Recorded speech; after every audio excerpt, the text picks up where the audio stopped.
Welcome to Dragon Tail Tarot. My name is Ariel and happy Beltane to you. This is the official May Day. It is the midpoint season between spring and summer. So this is the exact midpoint, in the season where we are halfway done with spring and coming back up to the summertime. So that is what Beltane is all about. It is May Day. It is a very, very strong celebration in Celtic tradition, especially of abundance, fertility, a time of the spring, and revival, lots of good energy around, crops and cattle and all of that energy. It's like especially if you were a farmer back in the old days, this is a very, very special holiday for those folks. Yes, it's definitely a Taurus kind of celebration. It's very much about that springtime. It is very much about the divine masculine and feminine elements and principles. It is that connection between the god and the goddess.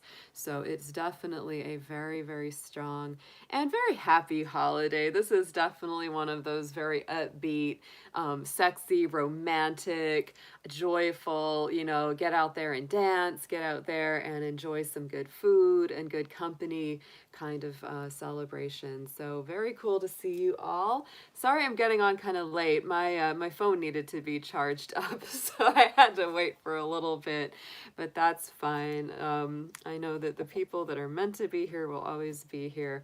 So let's take a little peek at our Celtic wheel of the year. Let's look at our guy here. I'm just gonna point it out. I think I brought it up last night because last night, is Walpurgis. It's Beltane Eve. So today is properly Beltane. So there we are. There is Ostara. That was our last big midpoint, was the spring equinox. And if we've passed through Aries season and we're right in the middle of Taurus season right here for Beltane, for May Day. So that is where we are here on our wheel. So yay, everyone. Good to see you guys. Thank you so much for being out there in the chat and on the channel. I've definitely gone up in my subscribers over the last few weeks, so thanks so much, and welcome to my new and returning subscribers as well. That's been a wonderful thing to have more people joining up with the dragon crew here. So as always, guys, all the readings we do tonight will be general readings. They won't resonate with every single person out there, so please take what makes sense and leave the rest behind. If you're interested in a more in-depth personal reading with me, would like any information on the card decks that I use in my readings, or would like to make a donation to the channel, all those links and information will be down in the description box. So yeah. I decided to get my green on today, Krista. Had to do some green. We're going to sing a song today because I always sing a song for our Celtic season holiday stuff. I always do that. I'm glad to see Krista and Silver Star here in the chat moderating because, let's see, because I know that y'all were not feeling well. So let's see what we've got today. I'm going to be singing a song called Her Mantle So Green, and this is actually a song I recorded a little while back on my album Verticordia, so that is there as well. If you are interested in purchasing one of my Celtic music CDs, I do have the information down below in the description box as well.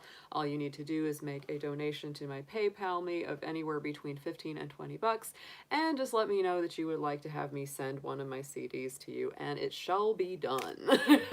And I will sign it for you too if you are so inclined. All right, so this song is definitely a springy song, but it's also a very a kind of unusual, but also somewhat typical song in the world of Celtic lore.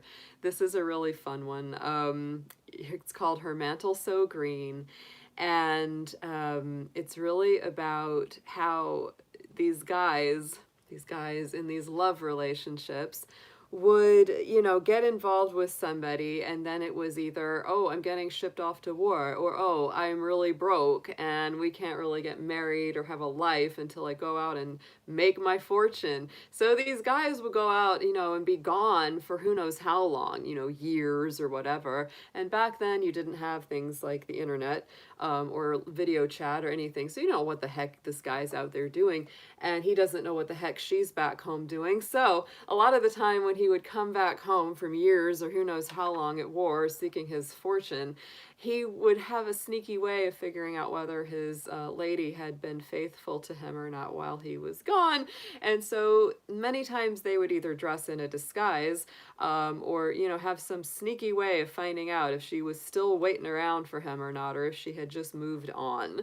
So that's what this song is about. It's all about this guy coming up and talking to this woman, and she thinks that her man has died in the friggin' war. Meanwhile, that she is actually talking to the guy the whole time. So that's... And then, of course, she finds out at the end. He's nice to her. He lets her know it's really him. But, you know, these songs are, they're a little weird. They're a little weird. There's no doubt about that. As I went out walking one morning in June,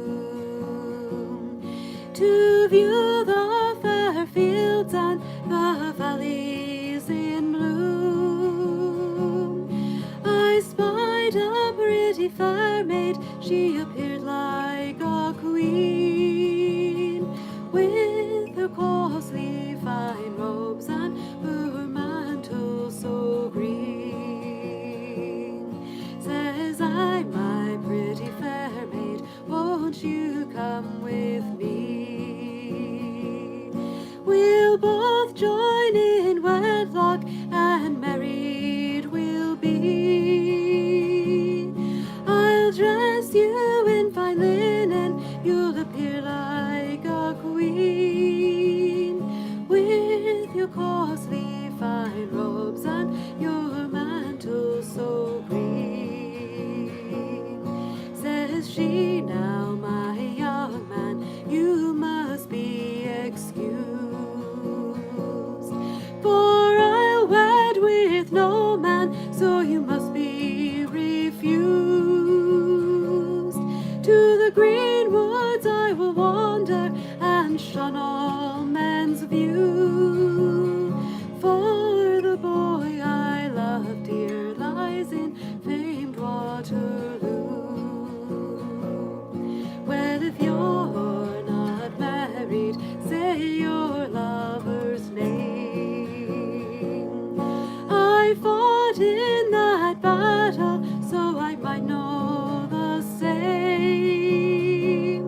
Draw near to my garment, and there you will see his name is embroidered on my mantle so green.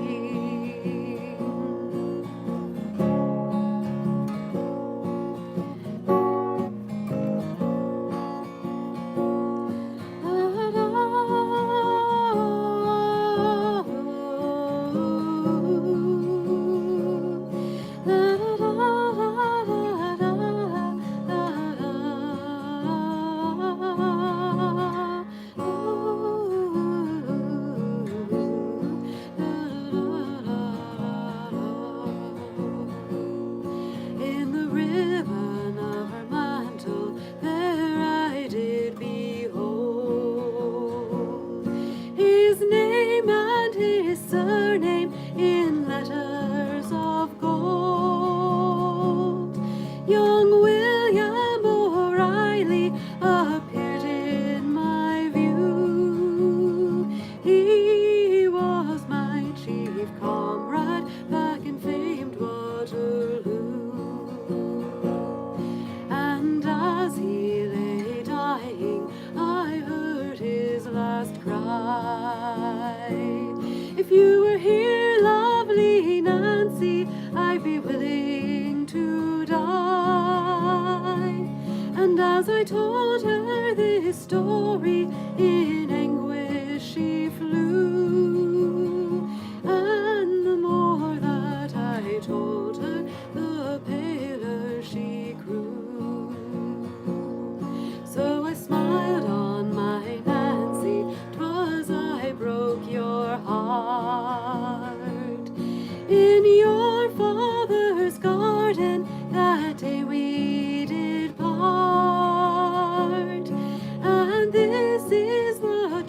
then the truth I declare. Oh, here's your love token, the gold ring I bear.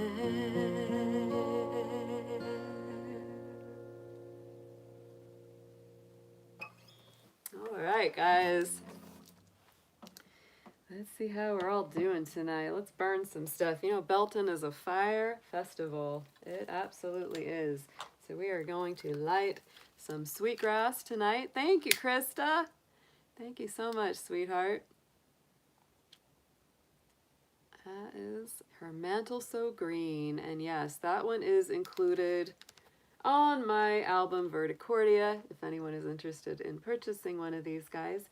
And I will say that my my album songs are a lot more produced, and they have, you know, other musicians joining me on there. So that one actually has a really nice violin interlude on it by my awesome musical friend Marilee Horde. She is absolutely one of the most amazing violin players I've ever played with or worked with, and she played a good bit on that album with me. So if you order that, you will get to enjoy hearing her as well as my friend Skip Von Kuski on the cello. Yeah, I've got some of that going on there too. And I also play the harp and piano, so there's a nice mixture of instrumentals on that album. I have 4 albums, actually. That was my newest one, was Verticordia, and the this is one of my favorite ones too, is the Winter Song album. This is like a Celtic Christmas.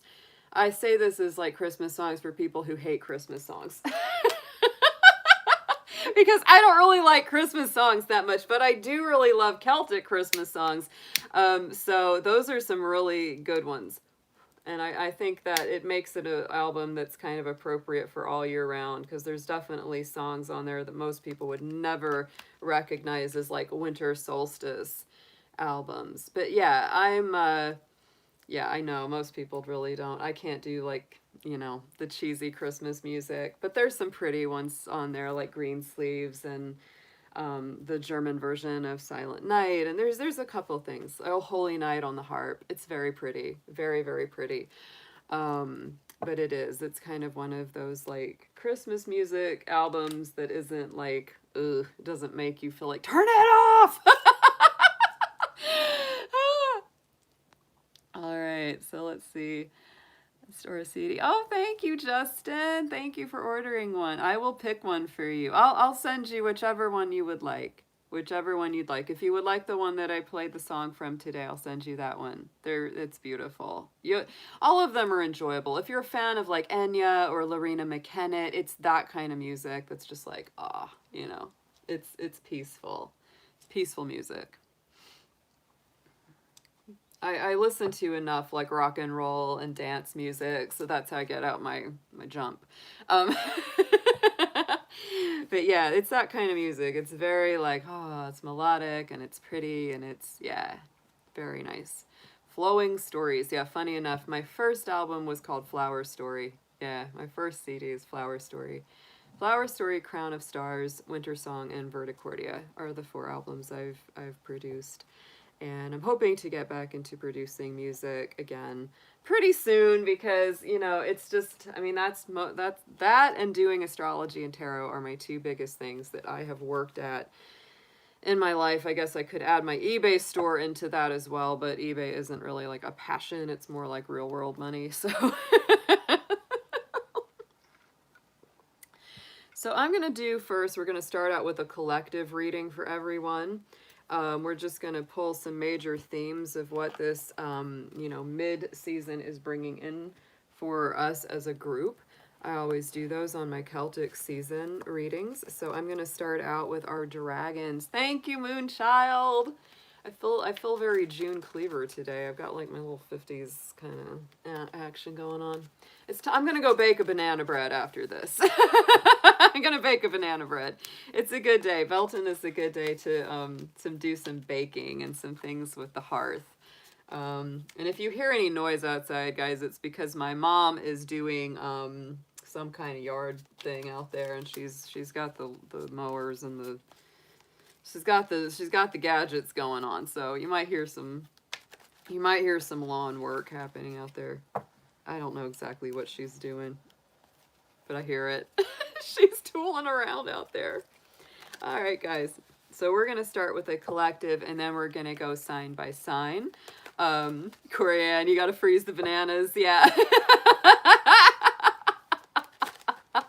She is. She's gardening. I feel like turning on that REM song, Gardening at Night, because my mom, like, I swear, like, that's when she starts doing her gardening, is as soon as it starts getting dark, she's out there. She had no idea what that song was. She had no idea what REM was. And I was like, Mom, I played her that song, Gardening at Night, and she thought it was pretty funny. Yep, in the South, I think gardening at night is a thing because, you know, it's hot in the day and, you know, and when it's cool at, you know, twilight and evening, then you can get out and do your yard work without dying in the heat. That's what I think it is. That's what I really think it is. But it was a famous song by REM, who is a Georgia band, Georgia rock band, and they had that song Gardening at Night. So and he was a Capricorn too. He's so Capricorn. Michael Stipe's a Capricorn, so it's like such a goat song. It's a goat song. All right, so let's go ahead, guys. Let's get into a collective reading for everyone. We're going to pick out kind of a past, present, future layout for the next 6 weeks. Wow, only 6 weeks to summer, guys. We've got Letha. We've got summer solstice coming up right around the corner. So let's start out with some dragons.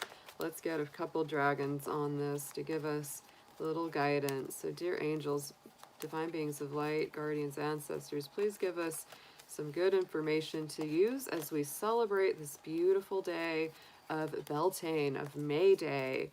Bring through whatever we're meant to be working on, how we should be productive, how we should grow, how we should flourish. Let's get some guidance first from our dragons.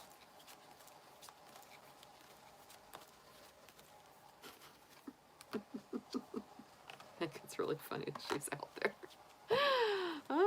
So we are starting out with our source dragon. Wow, so super connected to source. This is beautiful. Attunes you to the infinite. Be still. In the silence, magic can happen. So be in the moment. That's our first message coming out for our next 6 weeks. That's really about being in the moment, being in the now. Don't worry past the here and now. That's where the magic is. That's where you can tune in and tap into source and tap into the divine.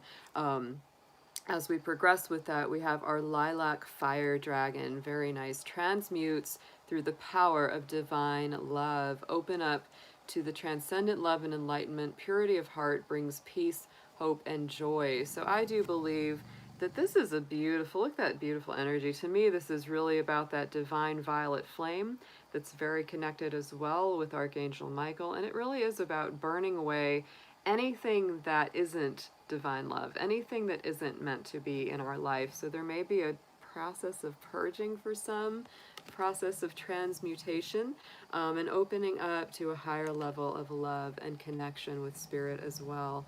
And in our last card, as we complete the cycle of Beltane, we have the green gold dragon from Sirius. Very nice. Brings universal knowledge to your spiritual pathway. Learn about spiritual technology. Be a transmitter of sacred knowledge. So I really feel like this is setting us up to be able to communicate better. We are living in a very, very strong time of technological communication. So it's really, to me, it's like, we're not just going to be communicating face to face in front of people. We're communicating on a large scale level. It feels very Aquarian. It feels very Aquarius to me, because this is Aquarius energy. You know, Aquarius rules the future and technological advancements. And so this is really about spreading that energy outward to all of the world and to the universe as well. Sirius is a beautiful, bright, white, blue star, which is a sun in the constellation of Canis Major. It's actually one of my favorites, and it is the brightest star from our vantage point. It's not the biggest, but from our distance, it appears the most bright. Sirius is the brilliant, just a beautiful, beautiful star. So that's where this dragon energy is coming to us from. Very, very nice. Love it. Very good energies. So let's get into next. I'm going to pull some druidic animal spirits. We're going to lay those right on top of our dragons, past, present, and future. We're going to see what they bring through for us.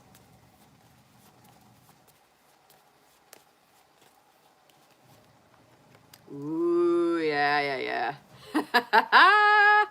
These line up perfectly. They line up perfectly. On top of the source dragon, we have the stag coming through as our spiritual animal. And to me, this is all about gateways opening. The stag is one of the oldest animals from the Druidic tradition. And there it is. There's the gateway, stepping through, staying in the moment, embracing the stillness. You know, that's how we know. That's how we know to go from one level to the next.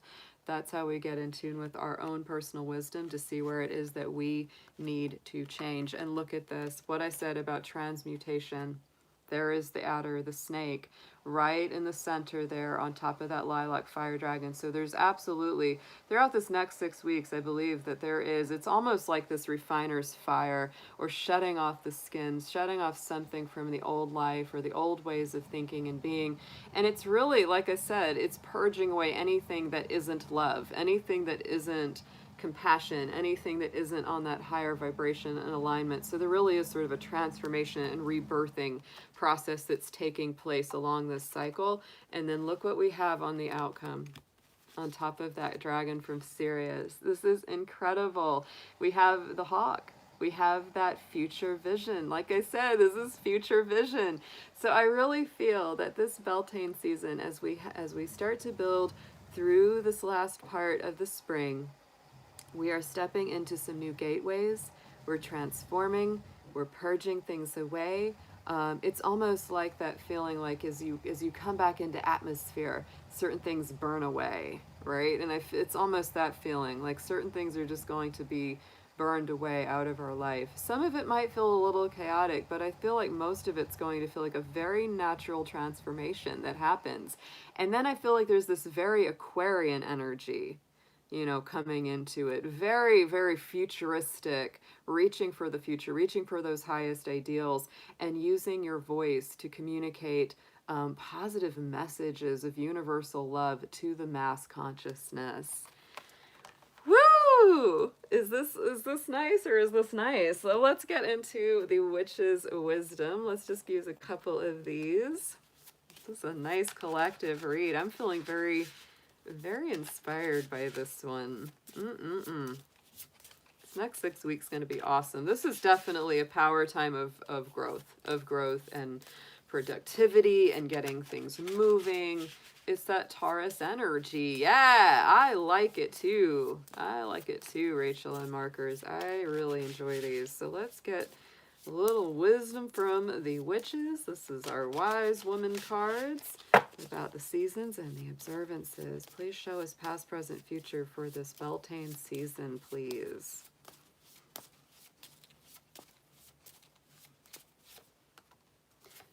The signs that feel real strong on this to me, I'm going to say right up, it feels like it's very Taurus, Scorpio, Aquarius. That's what those cards feel like to me. It does. It feels like, you know, that stag is like get grounded, solid, stable. That's our Taurus. The snake, the transformation, transmutation, that's so Scorpio. And then that hawk with the Sirius, so Aquarian, like, you know, freedom. It's beautiful. I love it. So this really shows this as well. This really shows this as well with our witches cards. So on top of the stag and our source dragon, we've got the earth element, grounding. What a surprise. Like I said, this is a very earthy column right now that we're starting in with this Taurus energy. So it is about getting grounded, staying in the now, staying in the present, guys. Don't worry too much about, you know, things far in the future. Attend to the here and now. Attend to the current energies at hand. Right in the center on top of that very, very scorpionic, you know, middle of the season as we're traveling through it is our Watchtower of the North with the winter season. So I think that's very fascinating because to me, the North, you know, is where the North Star lies. It is sort of that true direction that we follow. And I could also say that the things that we're working on now, you know, come the winter time later this year could be really, really coming full circle. The things that we transform out of now, the things that we, you shed away and transmute through this next 6 weeks, it really lays the foundation to give us something super, super positive in the winter. And the winter is also about rest. The winter is about taking a break. It's the rest after all of that effort. So I do feel that's a very nice energy. So getting into the last column on top of that very Aquarian energy, we have the card of Mabon, of balance. And Mabon, of course, is the autumn equinox. That's Libra season. So again, I feel like, the clarity you're gaining, this affects our relationships, right? Because Mabon, Libra time is all about balance and harmony between our relationships. So learning how to communicate well, learning how to, transmute and transcend, and then be able to communicate those messages of pure, powerful, positive love brings personal balance. It brings harmony in relationships. It's going to make you feel a heck of a lot better as we move into our, autumn and winter seasons into the rest of the year. You're laying a lot of good groundwork for this next 6 weeks here. So let's get from the witch's kitchen. We got to get into the kitchen. Let's see what herbs and what magical plants are favored for this 6 weeks ahead.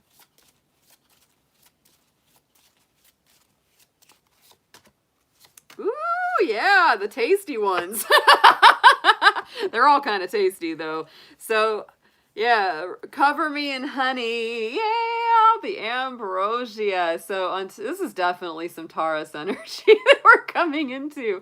I would say right now, as we enter Beltane, stay in the moment, connect with source, get grounded, get ready to pass through a new gateway, and enjoy the sweetness of life with this honey. Yes, the sweetness of life.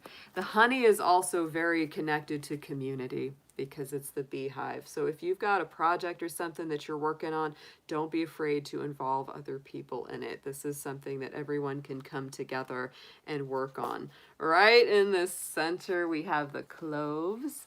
Very spicy. And you know what's interesting to me about cloves? This says gossip on top of here, so this might be shutting down some people that are talking smack about you. But, cloves have been traditionally used as a medicinal herb because they're very good for numbing pain. So yeah, to me, it's like you might be experiencing some ups and downs through the center of this season. There's going to be some transformative work, some transmutational work. And so you might literally have to put some of those emotions or some of those painful feelings on ice here, chill it out, use your cloves. This is going to stop a lot of that negativity, metaphorically and literally. Great energy there. Yeah. I think for some of you too, that what I feel is that if you've had people in your life that are gossipy or negative, you're going to be purging them out. You're just going to be icing those people out. Bye, bye. Bye, bye, bye. They're going. That's that. And one of my favorites, guys, is garlic. I don't think a day goes by that I don't use garlic in some kind of dish. Tonight I'm probably going to make a curry, and you better believe a lot of garlic's going in that thing.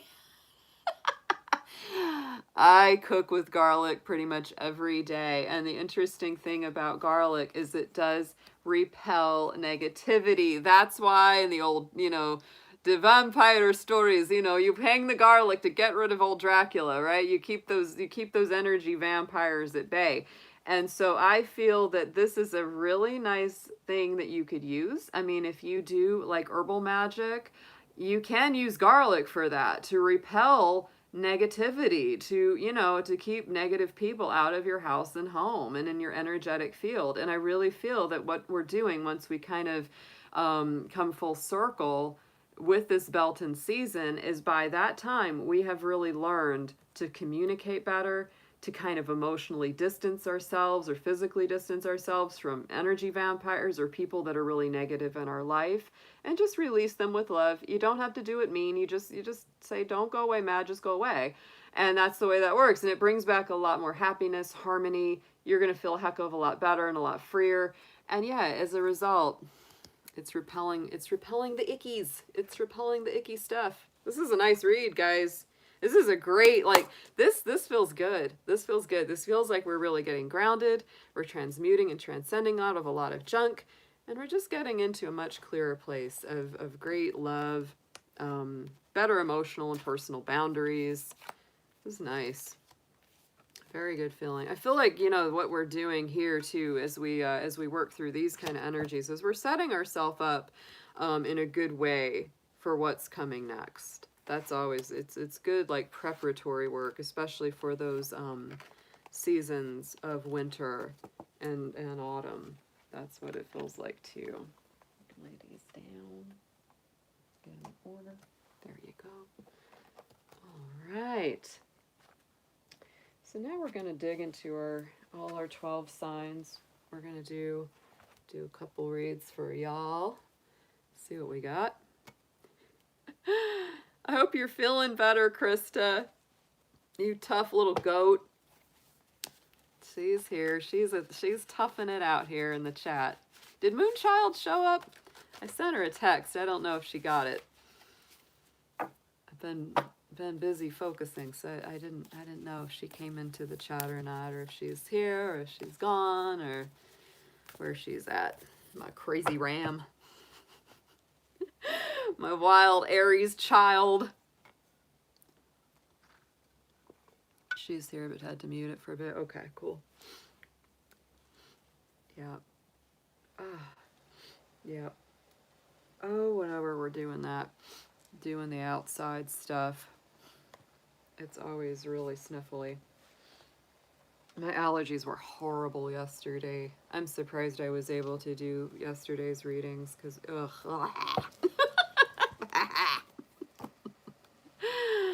All right, guys, so tonight we are going to do Aries through Pisces, and the way I'm going to do these readings tonight is I am going to pull one card from each of these decks for each of the signs, one from our Goddess Power deck and one from our Gods and Titans deck, so that we get this nice balance of the God and Goddess, the divine feminine and masculine, because that is what comes through very, very strong with the Beltane season. Yeah, that's what comes through real strong for us. And so then after that, I will pull three tarot cards for each of y'all, and then we are going to pull one card each from the Blessed Bee to get a blessing on what this next 6 weeks time is bringing through for you guys. Hey there, David.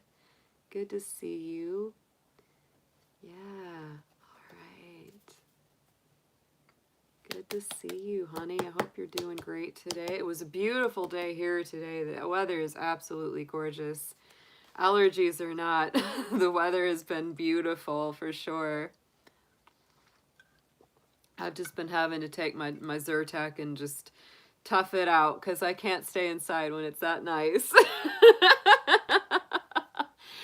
Oh, yeah, I don't know if I want that silver star. You know, the last time I had the flu was right after my dad passed away. Right after my dad passed away, me and my mom both got the worst flu we had ever had in our lives. That was the beginning of 2018. And I swear to goodness, me and my mom almost feel like we had the COVID. The symptoms were like identical to what they say. Like, we had the horrible cough, it wouldn't go away. I felt like I was dying. I had to go to the doctor several times, and I took so much cough syrup, and I was doing all my healthy stuff. It was nuts. And I'm just glad I made it through it. But me and my mom both had that, and afterwards we're like, did we have the COVID? Because it was hardcore. That was the worst flu I've ever had. It took 3 months. It took 3 months to where I was finally not feeling like absolute garbage. So I have no idea. Yeah. Yeah. I don't know. I've never had a flu shot or any kind of thing like that. I've never done it before because I honestly just don't get the flu very often. Maybe once every 10 years. So, maybe I'll get it. So my mom is doing the COVID vaccine, and I'm considering doing it. I'm gonna see how she does with it second round when she gets it, because I've heard that that's kind of when, if there's gonna be side effects, it's with the second shot more than the first. That's what I've heard. So it's one of them things. One of them things, and it's just the fortunate thing is most people that get it will get over it. That's the only one good positive I can say is most people that get it will get through it, just like the flu, flu kills a lot of people too every year. Yeah, I've heard that too, Brokai. Yeah. Mhm. Yeah. Mhm. Yeah. Yeah. Or at least till the next, mutation or whatever comes around. Yeah. Yeah. Okay. Interesting to hear. I like to know what people have experienced that have had it. And, my mom has had several flu shots and she's never had any reaction to them. So I think if you've had a flu shot and you didn't have much of a reaction or any reaction to that, you probably won't have much to this. It's kind of, yeah. Yeah.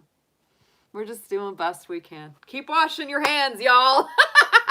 That's why I keep washing my hands. Wash your hands, eat good, take your supplements, do all the good stuff.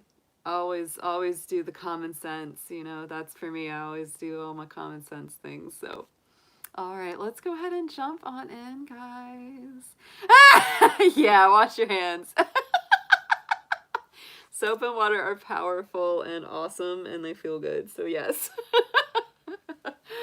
All right, we're going to start out tonight with Aries, our fiery folks. Yes, Aries, you go get it. That's why Aries ain't here. They're busy. They're busy doing stuff and hitting their heads against rocks and being little rock stars out there. I love these cards. Aries, the radical. Love it. Active, yeah. Self-starting, daring, fierce, assertive. Yes, yes. Yeah, I don't have a problem with a face mask. I've been wearing face masks for many years before the COVID even started. Yeah, even before it started, I look good in one. I feel like a ninja. I need to stop talking about it. All right. So Aries, yeah, park that race car for just a moment so that we can talk to you about springtime for the Ram. Let's see what we've got. I'm going to start out with one card from the God and Goddess decks. We're going to see what your feminine and masculine balance is right now. This could also relate to your love or relationship life a little bit, what kind of balance you're bringing in through in your relationships. And it doesn't matter, Aries, whether you align more feminine or masculine or your partner aligns more feminine or masculine, there's usually someone in the relationship that comes across with the more masculine energies. And in astrology, it is all about energy. I would argue that an Aries woman is usually a lot more masculine than like a Pisces man, for example, because Pisces is a very feminine sign. Aries is very masculine. So when you're working with astrology, it kind of defies, all those normal gender roles. It really does. So let's see what we've got for you, my darling Rams, from the goddess, from the feminine side, from the divine feminine. Please, what's coming through for Aries?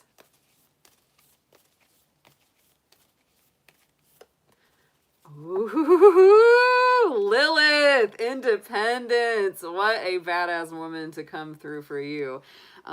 You can read up all about Lilith. She was considered to be Adam's first wife, and she is a very strong, very independent energy. A lot of people really get into Lilith's power. And it is. She's very independent. She's very much herself. And so not a surprise, Aries, that your divine feminine energy, your divine goddess, would come through as a very independent, very powerful feminine energy. So let's pull one from the God deck. Let's see what the masculine is coming through as for Aries. Wow. And you have Helios. Definitely connected to the sun. Very strong energies here. So this is about our life cycles, our solar cycles. Aries, y'all just had a birthday, which would be, your solar cycle. And so absolutely, this is very empowering. I would say that it would be very potential that you may have, a fellow Aries or a Leo or Sag in your life, or somebody with that kind of energy if you are in a relationship, because this is super fiery. Super, super fiery. Of course, Silver Star, just like I said, a female Aries is more masculine than a Pisces male, right? Yeah, because Pisces is the feminine energy. So even though you're technically the woman, you might feel more like you wear the pants for sure, because you may feel like, yeah, I'm the one that's assertive and I stand up and I do and I go after things and I get things, right? But this is a very powerful alignment, very independent, no matter what your relationship, is right now, Aries. This is the balance of the masculine and feminine energies, the god and goddess coming through in your life for this Beltane season, for this next 6 weeks very strongly. It really shows that, there's a lot of independence. There's a lot of fire. There's a lot of passion. Very just adventurous. When you get together with this person, you feel very lit up, and so do they. So if you're single and you haven't met that person yet, you'll know it if you do. You'll know it, because this, it could be a Leo, or it could be somebody with a very, very fiery energy. I could also see it being a Scorpio. Some fire signs or some Scorpio signs hanging around you right now. So let's just do 3 tarot cards on this. We're going to do these a little bit quickly tonight, because I have another live stream tomorrow. We got a lot going on this weekend.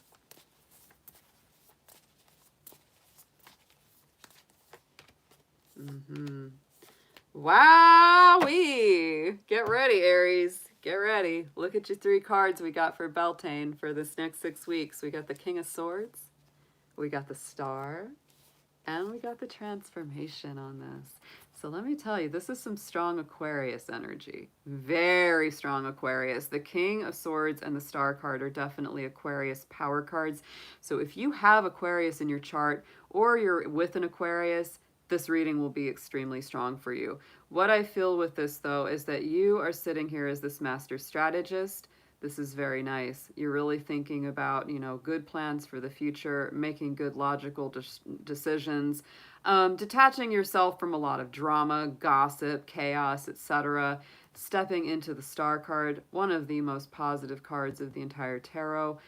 This is the hopes and dreams and wishes coming true. This is, reaching those goals, finally seeing the light at the end of the tunnel.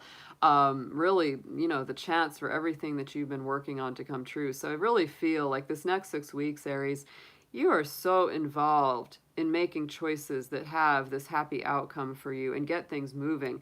And look at this, the Transformation card, the last card of the 3, another major arcana. And this is the same as the Tower card. This is one of your power cards, Aries. It is ruled by Mars, your ruling planet. And so this is all about destroying things that are no longer working in your life, getting rid of the old structures, the old stuff that just is, it's been crumbling for a while, and it's finally time to chuck it on out. You're rebuilding. This is a card of action, movement. Some people don't like the Tower because it can sometimes be those sudden shocking changes, that we didn't expect. But to me, I love the Tower because it's very liberating. It's usually the hand of spirit getting involved to get us back on track where we need to go. And because it is a Mars energy, it does get things moving. And Aries, you like to stay moving. You do not like to be stuck. You do not like to be stagnant.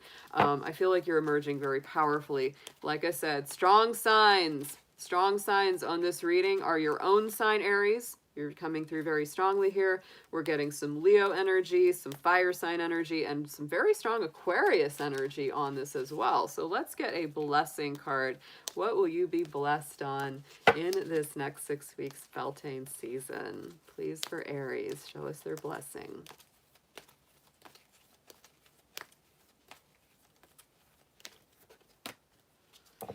And yes, this is what we all need, a blessing for the peace of mind. Yes, to finally feel content, stable, the things that you've wanted to get are working out. not being stressed about the future, not, you know, worrying or mulling over the past, really being in the here and now. And to me, there's that star, you know, you're real focused on the positives. You got the peace of mind coming through, Aries, so that you can race down the street in your little sports car without a care in the world. That's what I want for you. That's what I want for you. Ooh, and on the bottom of the deck, we had the lovers there, Aries. Oh my goodness. I got a feeling for the Aries out there that are in a relationship or going to be getting in a relationship this next 6 weeks, it's going to be fiery. There's going to be some fireworks coming from Aries location. We'll know when we see it. We'll be like, oh yeah. The rockets are going off over there. Aries found them someone. Yay. Good read. All right. Let's see what we got. Taurus. Let's see what we got for Taurus, our bombshell out there. Happy birthday to all my Taurus folks that are out there that have had a birthday or will be celebrating a birthday in the future. Absolutely. So let's see what we've got for Taurus. This is certainly your season. Beltane is celebrated right in the middle of Taurus season. It is a full-on celebration of all things earthy. All my cows and bulls are out there in their wildflower pasture partying it up. Absolutely is your time. Sensuality, music, beauty. Great time. So let's get into your reading. We're going to start out with one card from the Goddess deck to see what the Divine Feminine is bringing in. We're going to work with the God and the Goddess today. So please show us which of the goddesses, which is the Divine Feminine, how is that being expressed in the life of Taurus over this next 6-week cycle, please?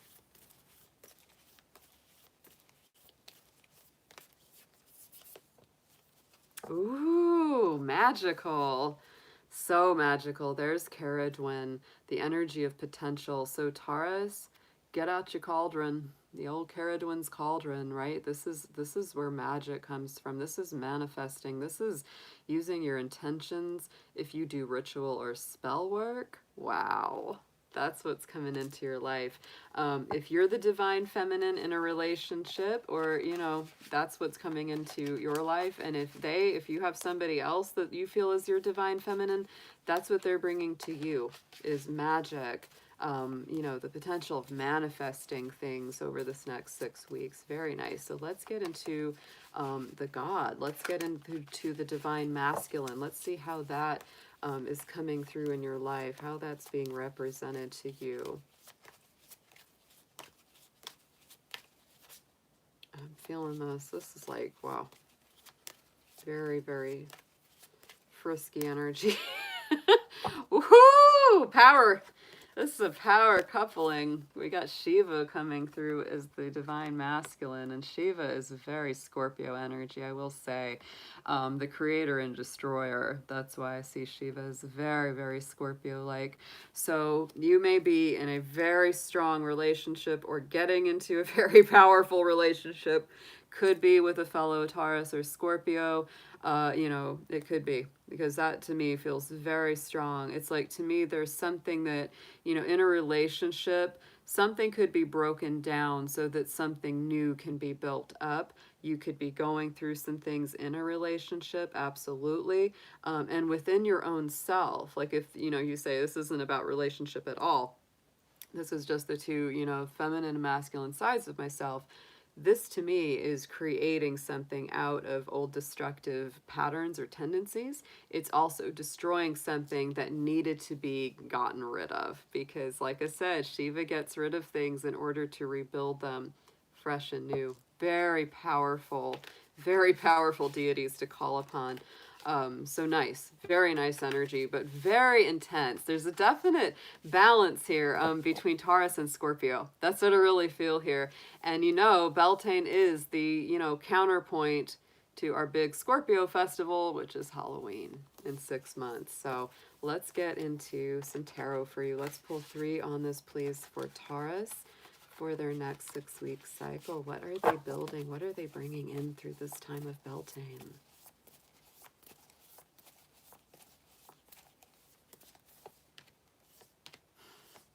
Wow, guys. All right. So this, I mean, this can't even be, you can't make this stuff up. All right. So we're starting out with some justice here.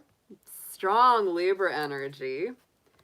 Second card, Two of Swords. More Libra energy. This is another very strong Libra card. It could be some big decisions that you're making here. And our last card is Renewal, same as the Judgment card.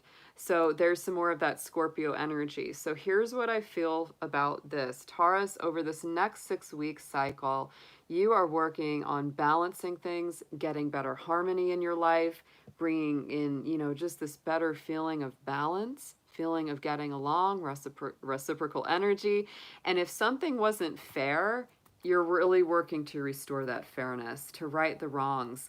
And you've got to make some decisions about how you're going to do that along the way.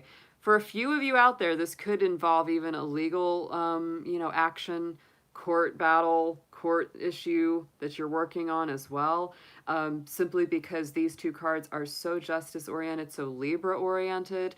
And there is this renewal. There's the Judgment. I mean, it's literally like getting a judgment on some kind of a court case for some of you. So to me, that's absolutely beautiful. This is something being restored. This is that life returning after the big transformation. You had that Shiva energy. So something's being broken down and destroyed and then brought back full to life in a much better way. So absolutely a time of renewal, destruction, and creation. Really beautiful. I feel like you're getting something very cleared away this next 6 weeks. And I think it's going to make you happy. I do. I think it's going to make you really happy. Yeah, King of Cups, making decisions from a good, heartfelt place. This could be somebody very much on your side, too. Somebody really in your corner. Because that's good counsel. King of Cups is a good counselor, somebody that you can trust. This feels very karmic for some of my Taurus. It feels very karmic. It feels like, finally something is happening that I needed to happen for a really long time. Very strong signs on this are Libra, Scorpio, and Taurus in this read. So let's get a blessing card here for you. Let's see what this next 6 weeks is blessing you on.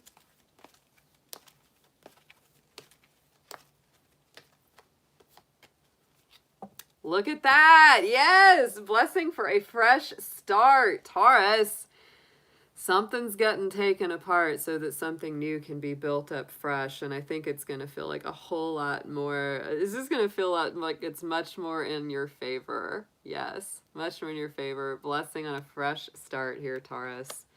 There's a Scorpio-Taurus balance. There really is. You may feel this over the next 6 weeks, and you may feel it even stronger once we head into Scorpio season later in the year. These readings, they're fire. They are. They're strong. Good to see you in there, Gwen. Thank you for joining the chat tonight. Good to see ya.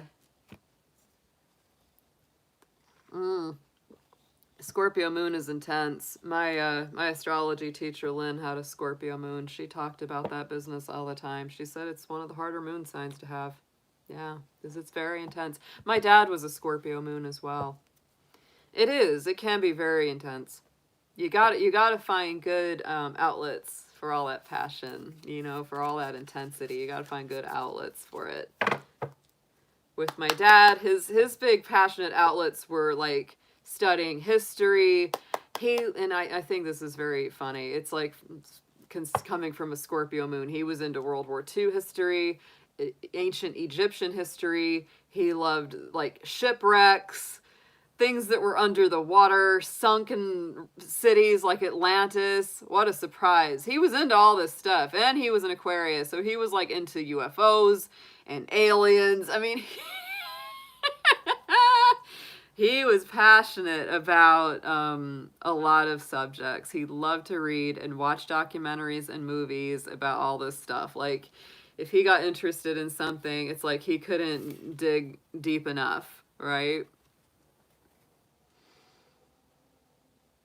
Oh, yeah, hang in there, Gwen. I know that can be tough. That can be tough when you've got to deal with a lot of stuff. But aren't you're a Virgo, right? Yeah, you can do it. Yeah.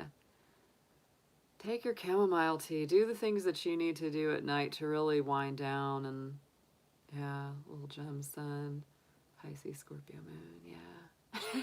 Mama researches everything. Yeah. Oh, yeah. Yeah, Virgos are great at organization and keeping details and facts together, but yes, you do deal with a lot of anxiety, so you got to have good coping mechanisms to just really wind down at the end of the day so that you get good sleep. That's real important for Virgo. It's important for all of us, but Virgo really you need those good routines. You need those good habits to kind of keep you on track. Oh, Gwen, I just have a brain like a trap for remembering people's signs. It's one of those things. There's a lot of things I'm not able to remember, but that is something. It's like if somebody tells me their sign, I'll probably remember it for the rest of my life. It's just weird. Way better than remembering like somebody's name. It's like somebody can be like, "Oh, hi, I'm Jeff," and I'm like, "Who is Jeff?" It's like you're that Pisces dude. I always remember people's signs or famous people's signs, anybody's signs. It's like I'm really like I do have a brain like a trap for that business. It's inexplicable. I don't know how I do it. It just it's my language. It's my foreign language. It's astrologies. All right, Gemini. Oh, I love my little Gemini butterflies. Yes, yes. The butterfly. Oh yeah. Curious, communicative, versatile, flexible. Let's see what we've got for our Geminis for the Beltane season. We're going to be going into some Gemini energy astrologically pretty soon. So let's see what we've got tonight. We're doing this will suit you, Gemini, because we're doing the divine feminine and masculine cards. So Gemini, you're a very naturally dualistic sign.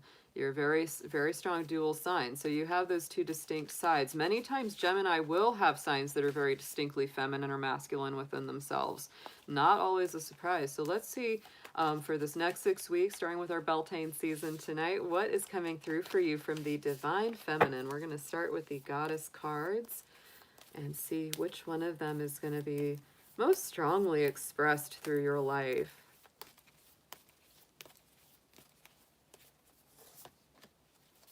Ooh, we've got Hera. Hera is the alliance. She's really that mother figure, very like ultimate mother goddess. She's kind of got that empress energy, and she is coming through with the keyword of alliance. So make strong alliances, make strong, connections between you and others. I would also say that for, Geminis that might be a little more marriage minded, or you might be in a relationship that's heading that way, that could get even stronger over the next 6 weeks, because this is like, this is mama, this is wifey. This is definitely like you take Hera to the altar. All right, let's see where the divine masculine energy is, Gemini. Let's see what we have got coming through for the masculine, the god energy to the goddess.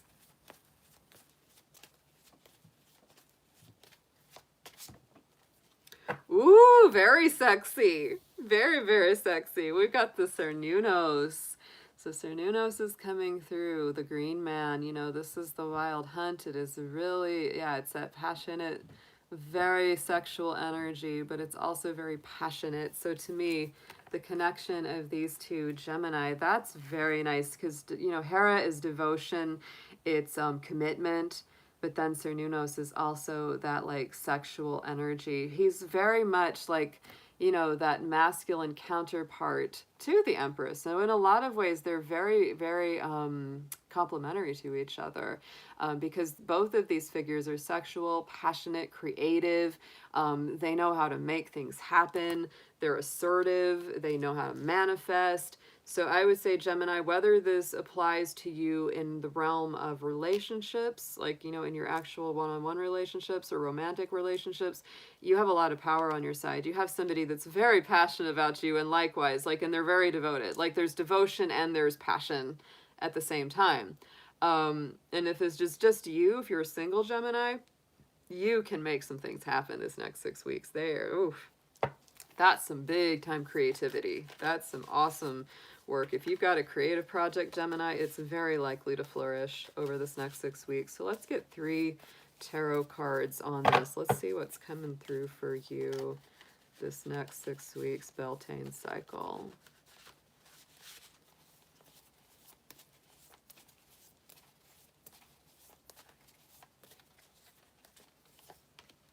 Wow, y'all.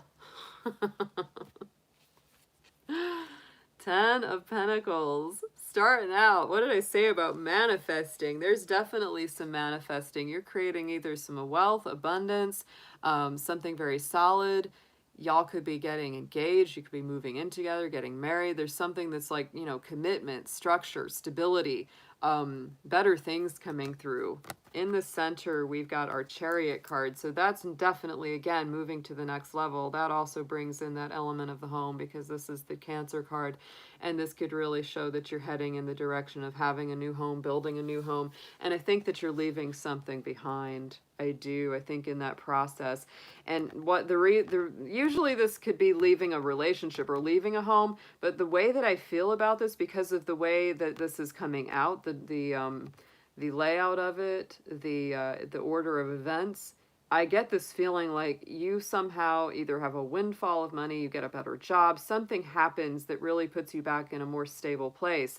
And that's what, you know, causes this change. That's what makes you move forward, because the Chariot is moving forward with a lot of victory and a really good feeling.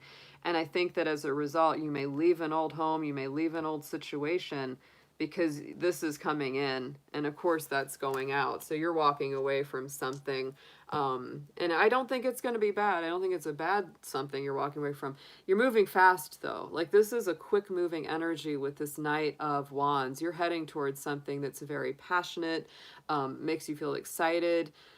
Yeah, I mean, Gemini, for some of y'all, you could be getting married at the drop of a hat. You could be taking a job or you know, moving somewhere that you've never been before, because it just excites you. It gets your soul feeling good again. It makes you feel like, yes, I can really do something here. I can really have a life with this person or with this, you know, place or in this place. But it feels very abundant. It feels very prosperous this next 6 weeks. It feels good. So let's get a blessing on this for our Geminis. Let's see what we have. What are they being blessed on in this next 6 week cycle, please?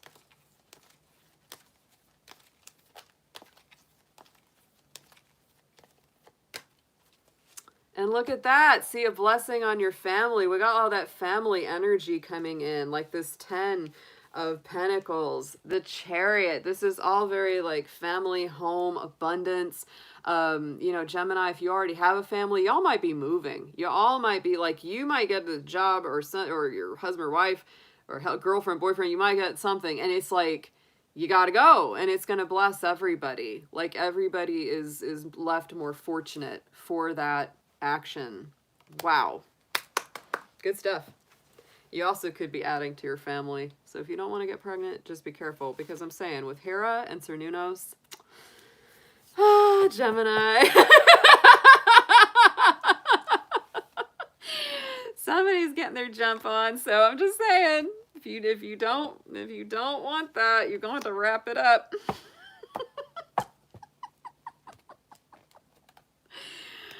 Because Beltane is a sexy, sexy time. That's probably why we have so many, you know, winter babies. Just a saying. All right, guys, let's get into our next sign. See how everybody is, how everybody's set in the chat. Hope everyone's doing good tonight. Hope everyone is well. Yeah. What happened, Krista, if you don't mind my asking? What happened? What kind of procedure did you have?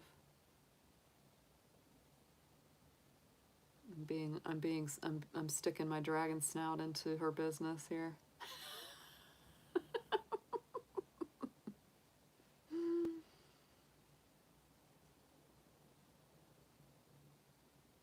Yeah, I'm glad you're feeling okay. I'm glad you're feeling good enough to be here with us. That's always a good thing.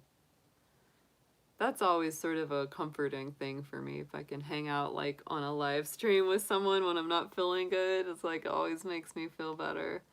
Ooh. Oh wow. Well, I'm so glad you got that taken care of. Oh my gosh, that's a relief. That's a really big relief. Wow, yeah. I'm sure that was like, yeah, I'm sure you're gonna be, yeah. Oh, we feel better when you're here too. Goat powers unite. Absolutely. All right, Cancer, let's see what we've got for you. This should be a beautiful time for Cancer. Taurus season is good for Cancer, folks. And so I always look for it. I love that Cancer is the doula. The doula is the caretaker, right? The caregiver. Um, the people who help women in childbirth, right? That's Cancer's energy. Absolutely feeling sympathetic, comforting, and nostalgic. Yes. So, Cancer, you are a super feminine, super mothering energy, lunar ruled. Let's get into your first. This is for the season of Beltane. So, the next 6 week cycle coming through, we're looking at the energies that are going to be with you. This is our God and Goddess energy we're starting out with, our divine feminine, our divine masculine. And this can relate to you within yourself. This can also relate to you and a relationship and how that is working in your life. But I love to look at this counterbalance. Beltane is a festival and a celebration of the God and Goddess coming together. It is a season of rebirth, creativity, and the spring. So let's get first into your divine feminine, your goddess energy. Let's see who she is represented as for you.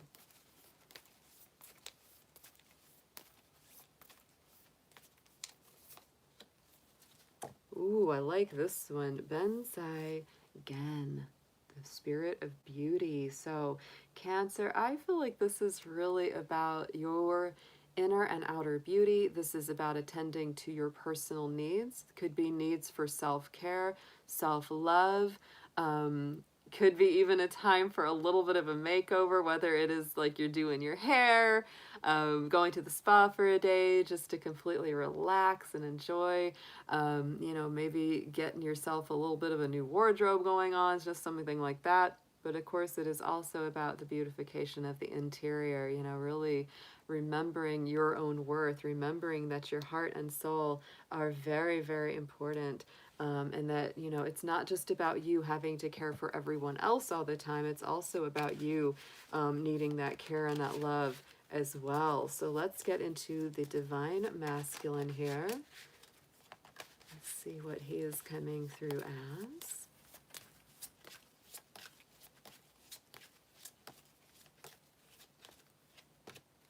Ooh, Vishnu, very powerful spirit of balance, right?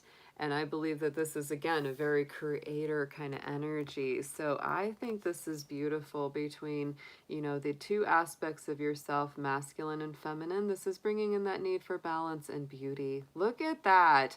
So if you've been out of balance, if you haven't been giving yourself enough self-love there, Cancer, this next 6 weeks is a wonderful time to do just that.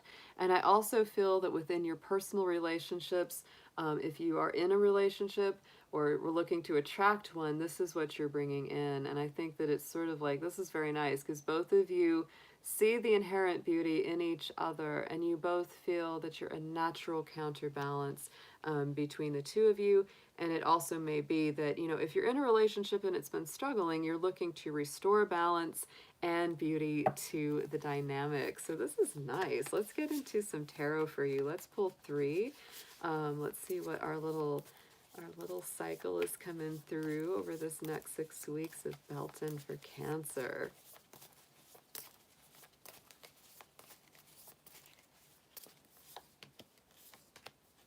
Very nice. Okay, so I do feel that there is some kind of movement going on for you through those 6 weeks. We're starting out with our Queen of Fire, our Queen of Wands. That is our Leo Queen. So it is, again, this is self-love. I feel like there's this really big need to love on yourself, Cancer, to really embrace higher self-esteem, greater confidence, and the ability to know that you can do whatever you set your mind to, using your magic, using your creativity, because look what comes next is our Knight of Wands. This is moving very fast, very passionately in the direction of something that makes you feel happy, re-energizes you, and gives you that feeling of confidence. So I do feel like you're moving very quickly towards something, and as a result, I think there's going to be some things that you leave behind.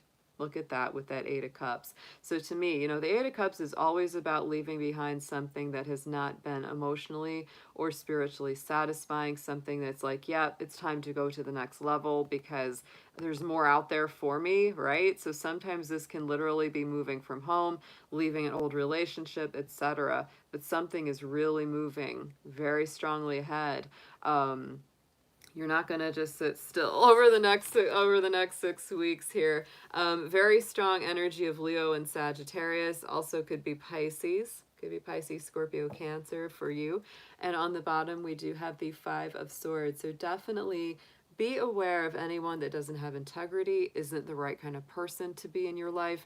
You're really looking for balance. So I think in the search for that, you may be letting go of some people or situations that don't affirm you, that don't make you feel confident, that don't make you feel like you're good enough. You want to, you are good enough. And so you don't want to be with people that don't support that feeling. So let's get into a blessing for Cancer for this next 6-week cycle. What are they being blessed on?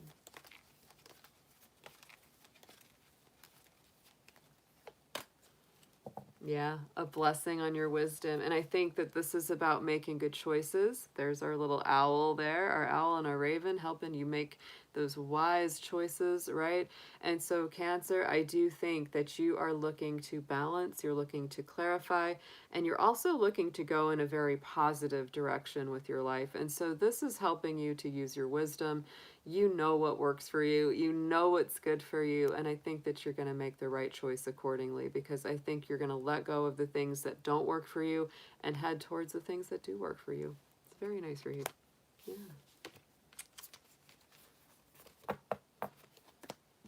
All right.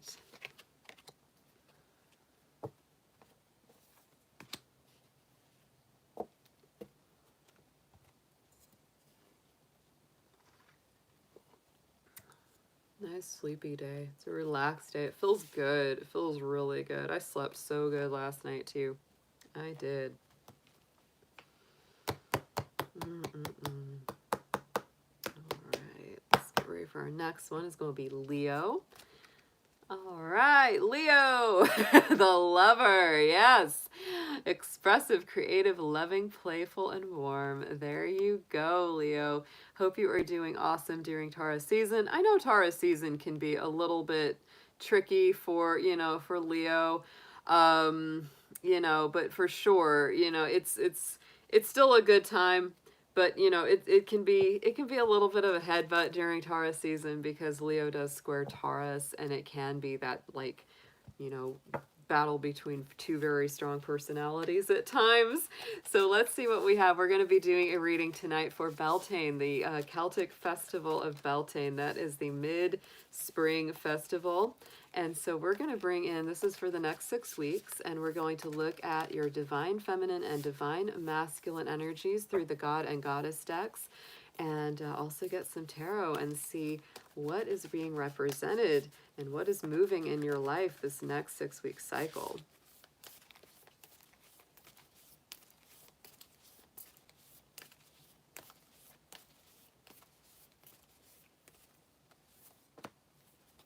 Green Tara. Ooh, yes, salvation. So I do feel this is a card of wisdom. This is a card of, rebirth, in the sense that it is compassion, it's forgiveness, it's going to the next level and having more vitality in your life. It's feeling like you get a whole fresh new start. That's very much what's coming through as your feminine energy. And so this can relate to the two sides of yourself, Leo, the feminine and masculine. This can also relate to your relationships if you are in one, and who feels like the more feminine or the more masculine in the relationship and what they're coming through as. Green Tara, very positive, is a very, very powerful being to bring through. I love her. So let's get into the God, let's get into the divine masculine and see who they are coming through as for you, Leo.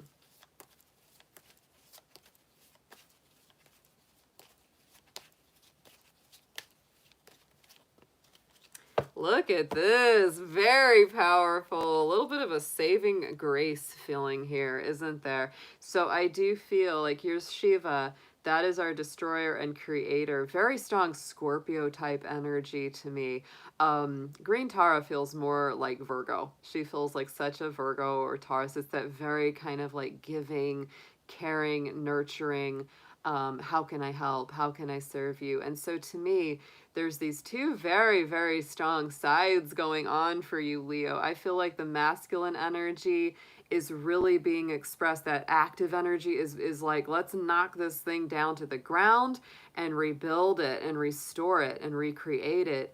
And that green Tara energy is coming in with that element of salvation and, rescuing what needs to be saved or salvaged out of that destructive creative process, right? So it's like, don't worry too much, Leo. If you feel like, things are kind of falling down around you, don't worry. The things that are really truly meant to be yours will be saved from the wreckage. They will not leave you, right? And I think that's a big message for a lot of us right now. There is that process of breaking down and rebuilding back up. And this is a very nice feeling to say, the baby won't get tossed out with the bathwater, right? It's like the things that you really want to keep will not be destroyed in this process. But there definitely is a process of destruction and creation going on over this next 6 weeks. So let's get into your tarot.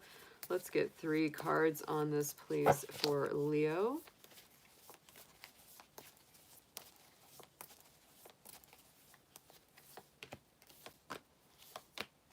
Wow, yeah, look at this too. So a lot of new emotional messages with the Page of Cups. To me, this is, emotional communication back and forth.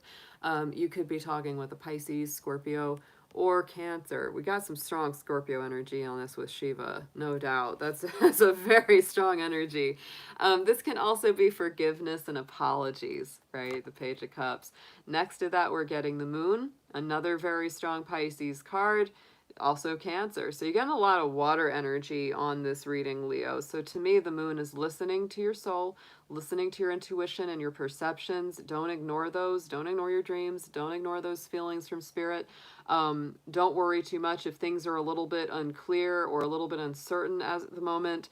They will clear up over time. You're going to need to give it a little bit of patience to see things all the way through and all aspects of either a relationship, a job, a living situation, etc.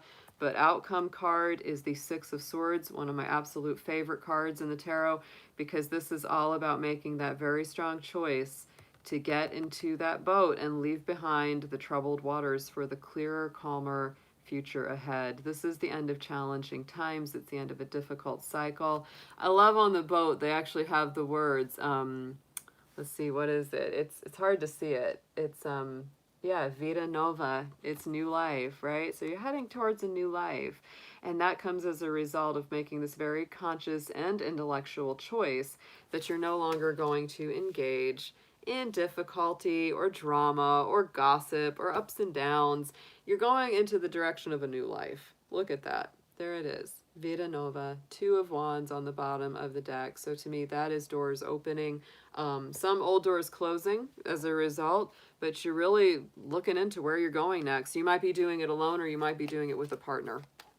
And I feel like, in your partnerships right now between Green Tara and Shiva, ooh, I mean, this is like, there's a lot of healing going on in your relationships. This feels very Virgo Scorpio feeling. You might have those signs in your chart or in a relationship, but that's very much how they're being expressed. The feminine through that very Green Tara, that very like helpful, sort of earthy energy. It feels like Virgo. you know, and Shiva feels very Scorpio, and those two work together really well, because they are a healing combination. They are a beautiful combination of healing from the inside out. So let's see what the blessing for Leo is over this next 6 weeks course of time.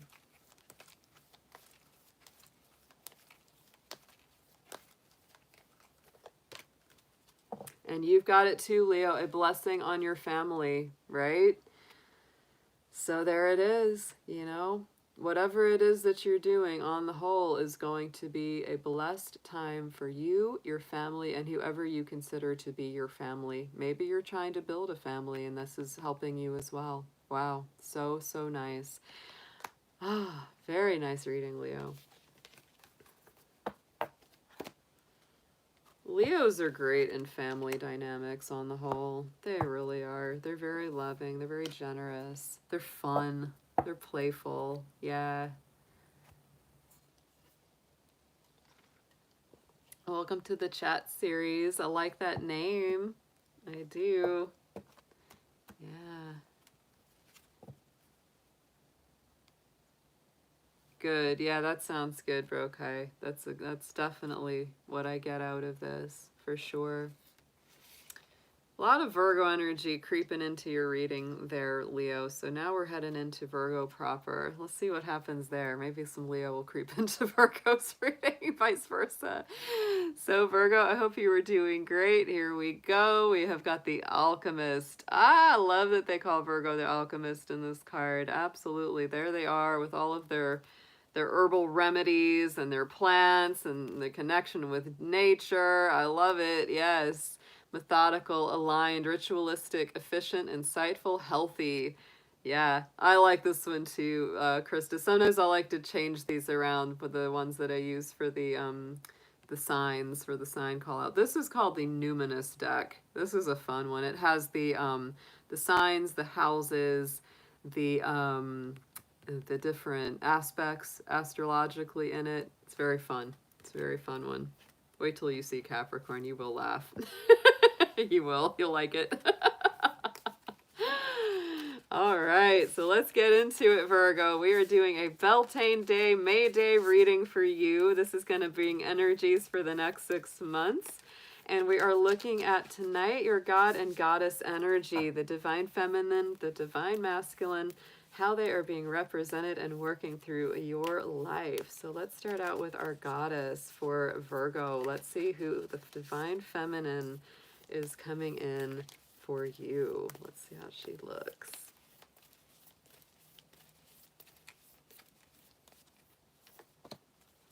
Nice. Ooh, I like this one for Virgo. Easter, yes. New beginnings. And interestingly enough, we, of course, are still in the season of Easter. We are. We are properly in Ostara. Beltane is a mid-festival that happens within the larger season of Easter, of Ostara, of the spring. So this is the mid-spring celebration. We are in the spring energy. And Virgo, I feel like this is just so good for you. This feels like you. It feels like you. It really does. The Easter card feels like Virgo to me. It feels like that maiden energy out there in the field with the wheat and the harvest, and it just feels like fresh new beginnings, purity, purification, that feminine side of you just really getting a new start, your heart energy feeling restored, your life feeling restored. You may be healing from something that, you know, really plagued you for a while, and now it's like finally, whew, feeling a little bit better, getting a little new fresh energy. Let's see what the God energy, the divine masculine, let's see who he's coming through as for you, Virgo. This is nice.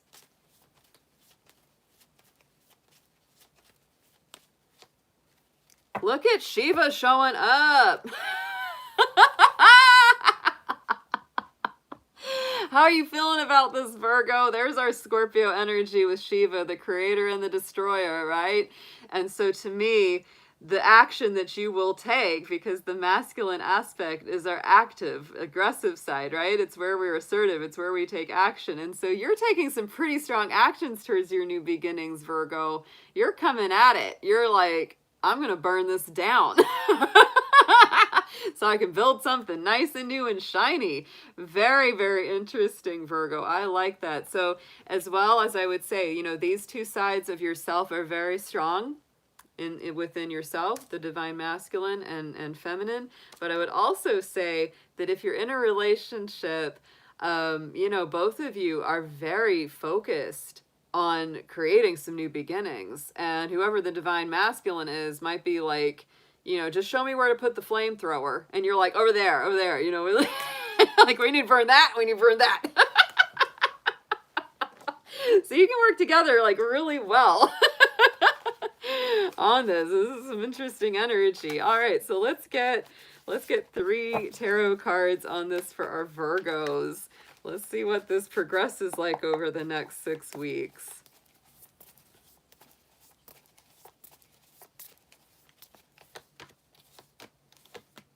Yeah, slow but steady wins the race, Virgo.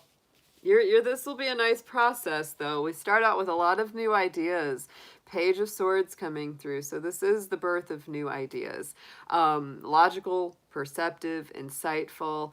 It can be an intellectual challenge that comes up sometimes, but it's kind of welcome energy. The only thing that I would ever warn against with the Page of Swords is that sometimes this can be the little gossip, right? So if you're getting conflicting messages or energies from somebody, just don't pay it any mind. Don't believe everything you read on the internet. It's very important with that card. Right in the center, we have the 4 of Cups. So I do feel that some of these things that you are changing, some of these things that you are destroying to create your new beginnings are things you may have procrastinated about for a while or may have sat around for a while. And you may feel like, oh gosh, if I lost my opportunity, you know, to get this going, have I lost my chance? No, you haven't. It's just time probably, Virgo, to get up from under that tree of, you know, of complacency or procrastination and start getting things going. If something hasn't worked out in your favor for a while and you've been feeling kind of down about it, don't linger on it. Get up and do something productive. So 8 of Pentacles, 8 of Pentacles is your outcome card. So I do feel like you're going to be doing some good work, slowly but surely. Stay the course, Virgo. I do think that you're going to be dismantling some things so that you can get those brand new, better foundations and beginnings. But, you know, we had that very strongly. It's not surprising, actually, that the Shiva card has been coming up quite a lot for people's readings, because in that collective reading we did, the center, the middle of this Beltane cycle, it was very Scorpio feeling with that snake, remember? We had that violet flame dragon burning things out, transmuting, transcending. And so I do think the next 6 weeks, I don't feel it being like a bad thing. Could be kind of intense though, because I really do feel that we're kind of bringing in a bit of that Scorpio touch. Hard not to when we're in Taurus season, because that is that balancing act.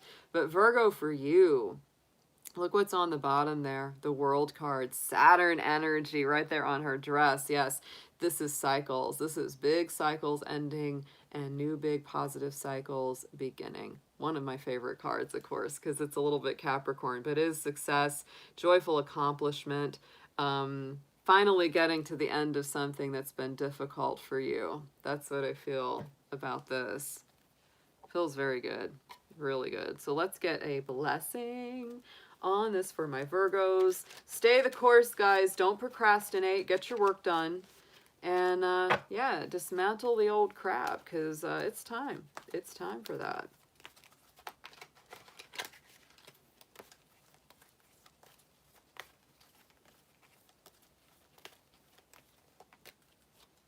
Look at that, a blessing on your creativity. So Virgo, your creative side is coming to the forefront.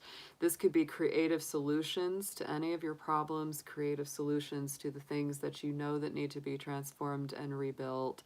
Could also be just your creative projects, tapping into music or art, poetry, photography, whatever it is that really gets that creative urge going. But if you've got something creative going on in your life, Virgo, it's very blessed over this next 6 weeks. To me, Beltane is a season of creativity. You know, it really is. That's what it's primarily about, is recreation. So it is a nice, nice energy. Love that Easter card. Oh my goodness. Makes me want to see bunnies hopping around. Oh, yeah.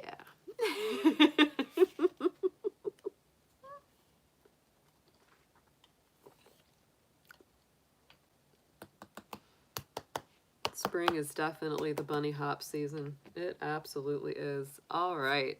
Let's see who we got in here for Libra. Let's see what's coming up for our Libras, our idealists. Yes, our balancers. Oh, harmonious, cooperative, balanced, and socially aware. That is my Libras right there. So let's see what we've got going on for you, Libra. This is going to be your reading for the Beltane season. That is for the next 6 weeks coming up. We are going to be looking at a balance between the divine feminine and divine masculine for you in our God and Goddess cards. So let's start out with our Goddess. What's coming in for you, Libra? How is that divine feminine being expressed in your life? Please show us, Libra.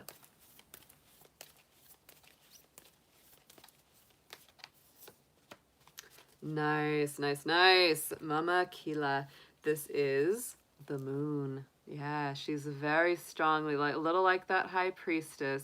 So those lunar cycles are very important for you during this next 6 weeks, Libra. So pay attention to those. She is a goddess of the subconscious. You also might be in a relationship with someone who is the divine feminine energy, whether it's technically masculine or feminine. We express things through certain ways. Earlier I was saying how, a man who's born in a feminine sign is more feminine a lot of times than a woman that's born in a masculine sign, because in astrology it's all about energies. It's not so much about, the physical tangibles. So definitely tapped into this energy. You could have a Cancer in your life, you could have a Cancer person, a Pisces, somebody who's very intuitive, somebody who's very wise with their intuition and perception. And this could also be saying that you should develop that even deeper within yourself. So let's get into the divine masculine here, Libra. Let's see who he is coming in as through the God energies.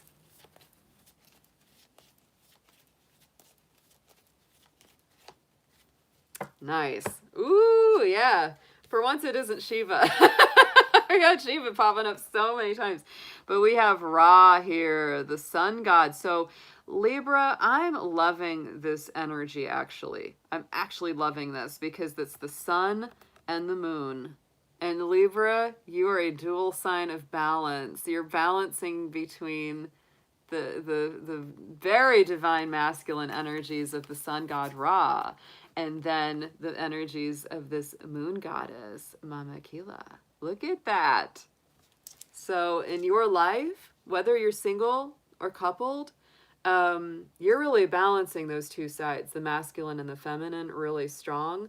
Your assertiveness, your aggression, your drive, along with your perception, your intuition, and your deep inner wisdom. That's exciting. That's really exciting.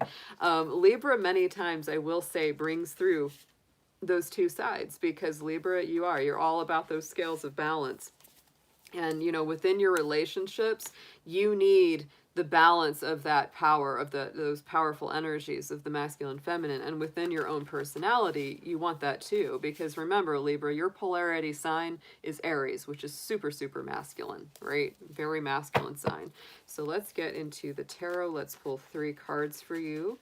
Let's see how this Beltane season, this next 6 weeks, is going to play out here for Libra.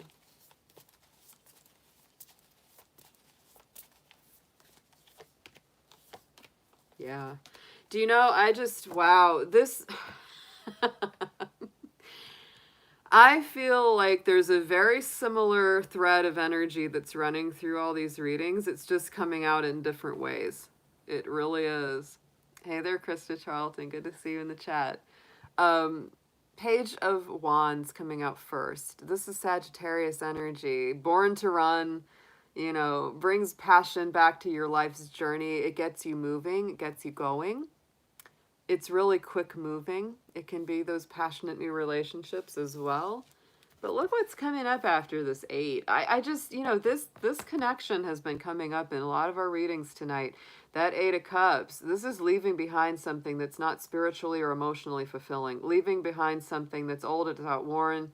Maybe it was working for you for a while, but there's just really a missing piece. And it's really a crucial missing piece. It's not like one of those things that you can just kind of ignore it. It's a really big deal breaker. And to me, this just feels like leaving something behind. It does. With a very passionate feeling. Like, it makes you feel good to leave it behind. It's not a bad thing. And look at the outcome. Look at our dreamer. Look at that Fool card. It's the same as the Fool card in the traditional deck. And so to me, this is about the new start, a fresh new beginning, taking a leap of faith. Oh my goodness, Libra. I feel like you're really ready to break free of something. You're really ready to leave something behind that just hadn't been making you happy for a minute. And you're really ready to take a risk. You're ready to take a leap. You are just sort of like, to heck with it. I've been doing the same old thing that they told me would bring me all the stability and the such and such, and that hasn't really made me happy, so I'm ready to take a risk. I'm ready to take a jump. You know, dog says it's okay, right?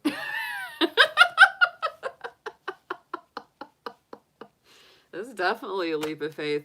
It feels good to you, though. Look at that Chariot. We got movement, movement, and movement all through this read, Libra. Getting on horse, walking out the door, taking a leap of faith. Jump, jump, jump. It's going. And the Chariot's great because to me, that's the rewards that come from the hard work. It's a successful outcome. So, you know, you have a success as a result of taking some of these leaps of faith, taking these risks, breaking free of some things. This is awesome. This is awesome. Let's get a blessing on this for Libra. This reading kind of speaks for itself. Beautiful balance of sun and moon. Ah, balance of the feminine and masculine, Libra, in your life.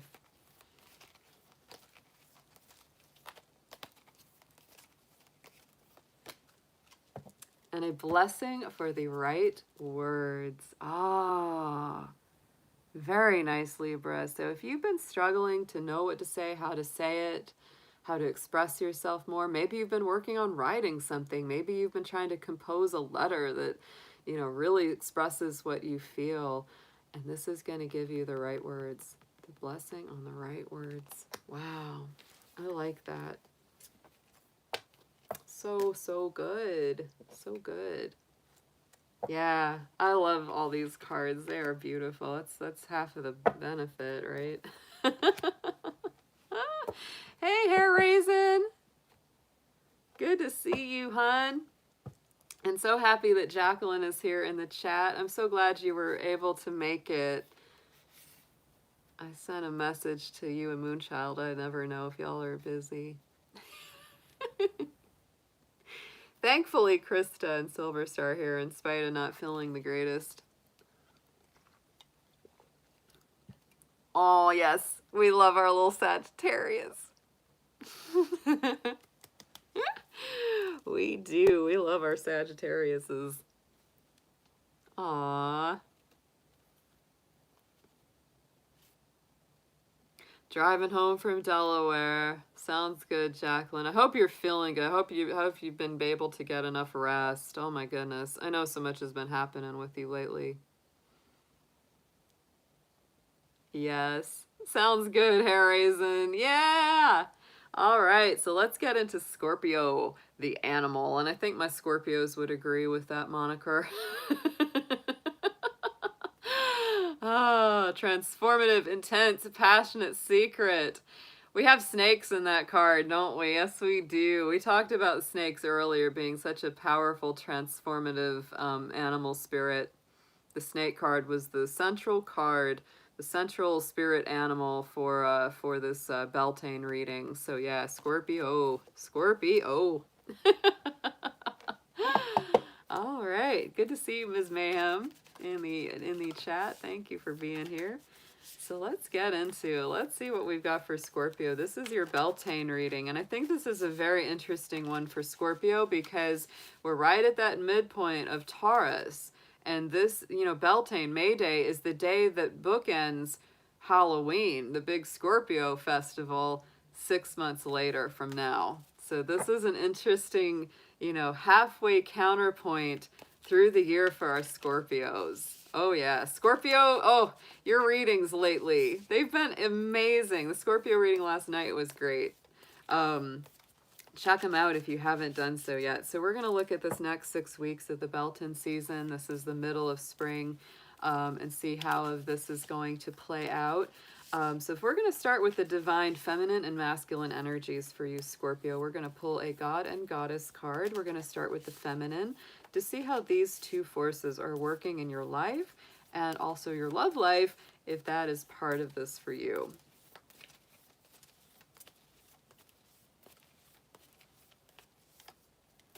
Getting to Hecate, yeah, the in-between. Funny, we just said we are right in between the two cycles for you, Scorpio, and Hecate is a powerful goddess indeed of embracing the in-between times. So I absolutely recommend, looking up. I do have a book that goes with these cards. Let's see, where did I put those guys? See if I can find them real quick. But I do have a book that goes with each of these cards if you're interested in reading more about any of these deities. But Hecate is what's coming through as your feminine energy, and she is kind of intense, just like you, Scorpio. She is, and this is that counterbalance of intensity. So she might be really saying, Scorpio, work to walk that middle path, because Scorpios can be very intensely polarized, to the sides. So try to walk that middle path of the in-between, because I feel like in a lot of ways this is also representing that you're in between some cycles, and this Beltane season might be sort of that in-between phase where you're, using it to get ahead to the completion or to some kind of conclusion. Let's get into the divine masculine energy. Let's pull one of our gods from this deck to see what the counterbalance is.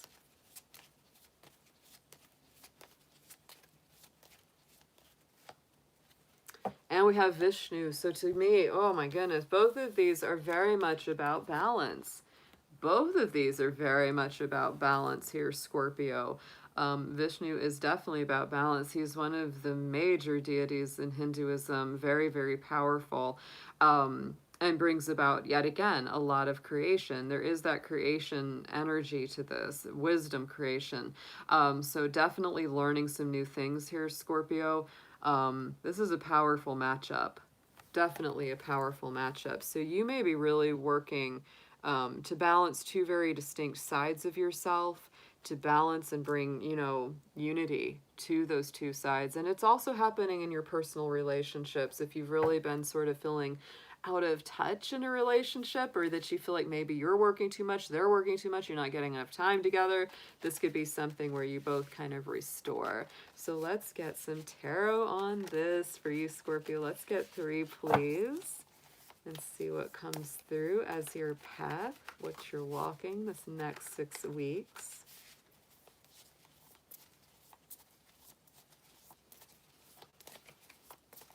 This feels like a nice check-in for you. It feels like a really nice, whoa, what the heck, Scorpio? What are you doing?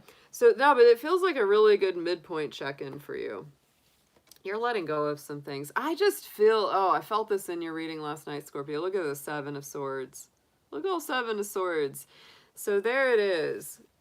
I almost feel like these cards speak for themselves. 7 of Swords, Queen of Swords, 3 of Swords. So Scorpio, you tell me, for real. This is pretty straightforward. This is like you cutting something or someone out of your life that isn't honest, doesn't have integrity. If you've had any energy thieves, narcissists, or vampires in your life, you're cutting them out. You're really getting rid of them. You're just done with it, because our Queen of Swords is all about keeping order, keeping balance, keeping things nice and calm and running smoothly in her court. And the 3 of Swords really shows that, yeah, you may be going through a little bit of sadness, some grief, some heartbreak over it. But at the same time, it's like, that it's the right thing to do. It's the right thing to do. If anyone has not been honest, upfront with you, hasn't been acting with integrity or honor, you're really done. You're really done. So, wow. That is, and to me, this gets back to Hecate. This gets back to Vishnu. This is gods and goddesses of balance. Oh my goodness. And this is some strong Libra energy. So you may feel like you're kind of embodying some Libra in the middle of this. But look what's on the bottom. I feel like this is just such a necessary cleaning of the closet here, Scorpio, or cleaning of the house, whatever you're cleaning out. You're definitely doing it. Get your spick and span out, because look at this Wheel of Fortune coming in. Beautiful Jupiter energy. Jupiter is moving into the sign of Pisces on the 13th. And that's a very positive alignment for Scorpio. It's a fellow water sign. So it really does open up greater doors of opportunity, success, better fortune coming in, seeing the bigger picture. And I think that's where a lot of this is coming from for you as well, is that you are seeing the bigger picture. You are standing in that in-between time. And you're saying, you know what? I have this friend, or I have this boyfriend, or I have this girlfriend, whoever it is in my life, or coworker, something in my life. And I know I know that they're not really honest, and I know that they're not doing right by me, and I know if I don't kick them out, they're going to keep messing with me. And it's going to hurt. It's going to hurt when I do, because I cared about them. Shake those swords on out, Scorpio. Shake them out. Shake them out. Look at that. The world is your oyster. Yeah, because once you've done that, it puts your mind to rest. You're like, yeah, that sucked, but good things are coming, right? Fresh new starts, end of delays. This is some nice Sagittarius energy. You might get to take some trips, plan some travel, do some things that really make you feel good. That's better luck coming in. So if you've got to kick some creeps to the side during this next 6 weeks, it's going to bring you back into balance. It's going to restore you to your throne. And then things are going to start opening up. Things are going to start opening up because you released this old negative, icky energy that was around you. So nice. So nice. So let's get a blessing on this for Scorpio. Scorpio needs a good blessing on this 6 week cycle here. What is Scorpio being blessed on, please?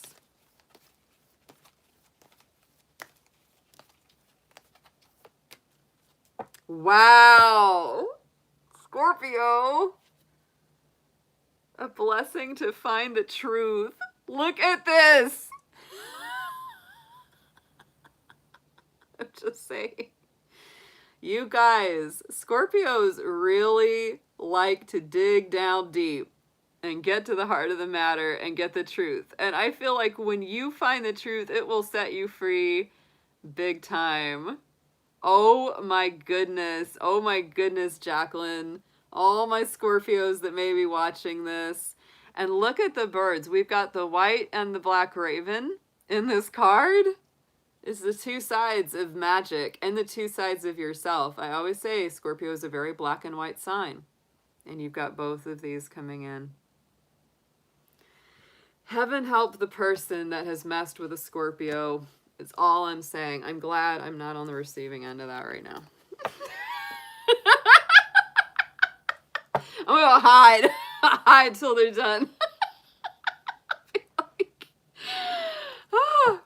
If I hear a giant, like, boom, somewhere in the distance, I'll be like, oh, I know what happened.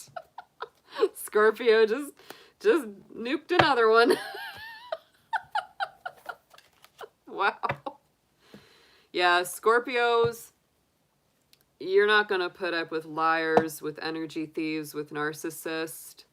This next 6 week, you're cleaning them out, purging them out. You're going to get the truth. It's going to release you from something. And then that beautiful Wheel of Fortune, that World card is opening up for you. And you know you are one of the power signs on that World card. You know, this includes Scorpio in this sign, in this card. Vesuvius. Interrupted. Scorpio coming down the mountain. Yeah! On a pyroclastic flow. Damn. Wow. That was a read. Hey, thanks, Jacqueline. Thank you for that super chat. Ah, my Scorpions. And you know, Pluto went into retrograde just a couple days ago, Scorpios.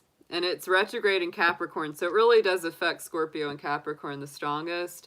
So I've said, you know, this next 5 months is definitely a time of, you know, reworking your inner stuff, reworking your psychological makeup, processing some things. Yeah, processing some stuff in there. Gives you a little bit of a break. I always, you know, I like it when my ruling planet goes retrograde for a while because it's like, oh, just give me a break. So you can kind of absorb the lessons that you've gotten while it was direct. Yeah. Wow. Amazing. Amazing time for Scorpios. It really is. I'm looking forward to Jupiter going into Pisces. That's good for Scorpio. It's good for Cancer, good for Capricorn, good for Taurus. It is really, really good for our feminine signs. It really is. Fire surfing, yeah.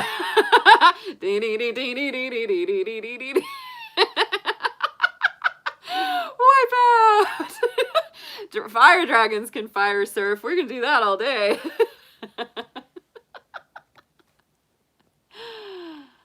Ariel, how long do Scorps feel the full moon?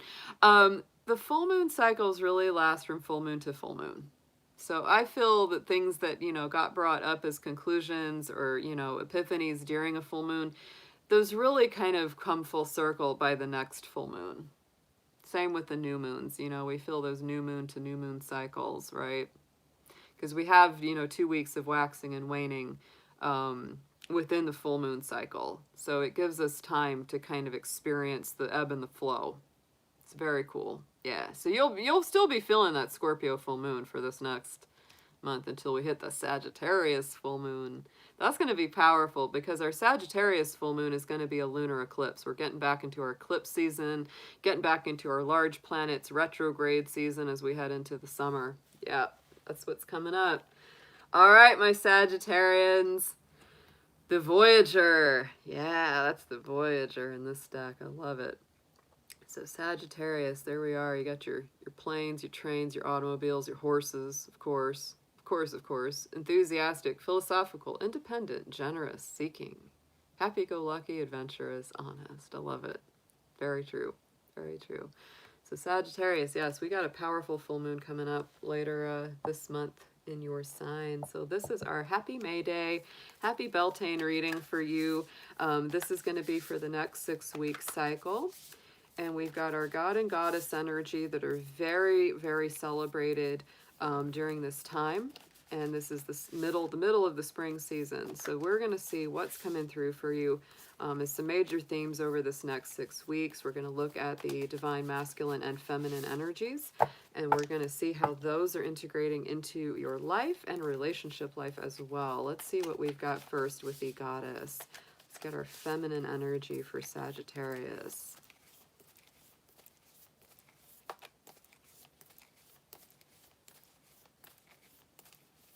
Sagittarius, you are a masculine alignment. Whether you are, you know, the line is biologically male or female, it doesn't matter. Sagittarius is a masculine sign ruled by Jupiter. So check it out. We have got the goddess Shakti, transformation. She's also about peace. You know, you always hear Shakti in Hindu chanting. It's very much about peace. So it's a peaceful transformation I feel she brings in as well. So you may be transforming from a more chaotic, difficult, more challenged place, but your intuition and your feminine principle is leading you towards a place of peace, transforming into a place of more contentment, more balance, harmony, things just being a lot smoother. Yeah, and really connecting kind of with that third eye, with that crown chakra. That feels very highlighted there as well. Likewise, you know, any feminine energies or feminine people that you have coming into your life, you know, that's very much what they're trying to embody for you as well, transforming you to a more peaceful place. So let's get into the masculine energy for you, Sagittarius. Let's get into one of our God cards and see how that is being represented.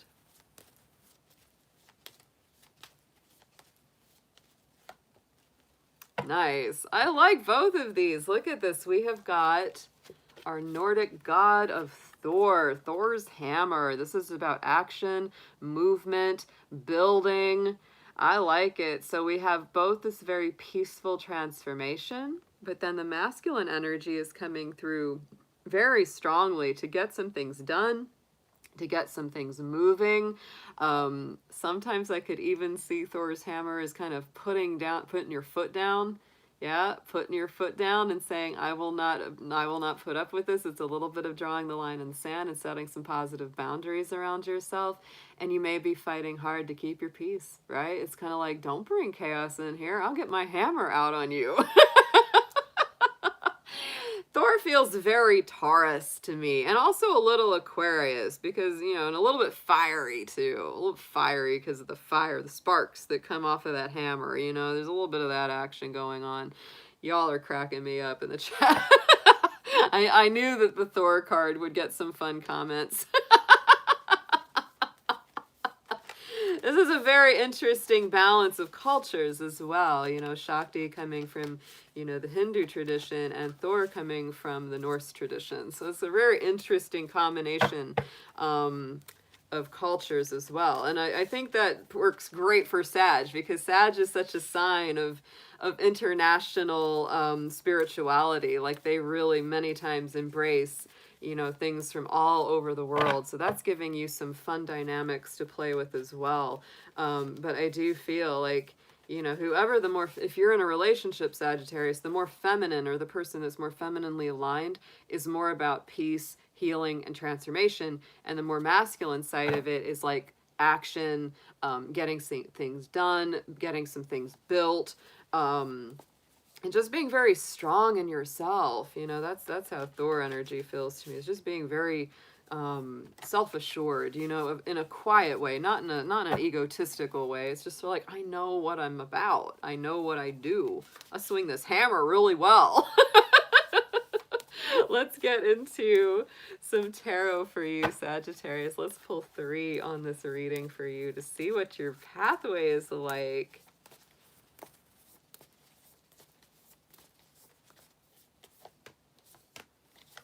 Yeah, there's some, ooh, yes, there's some stuff.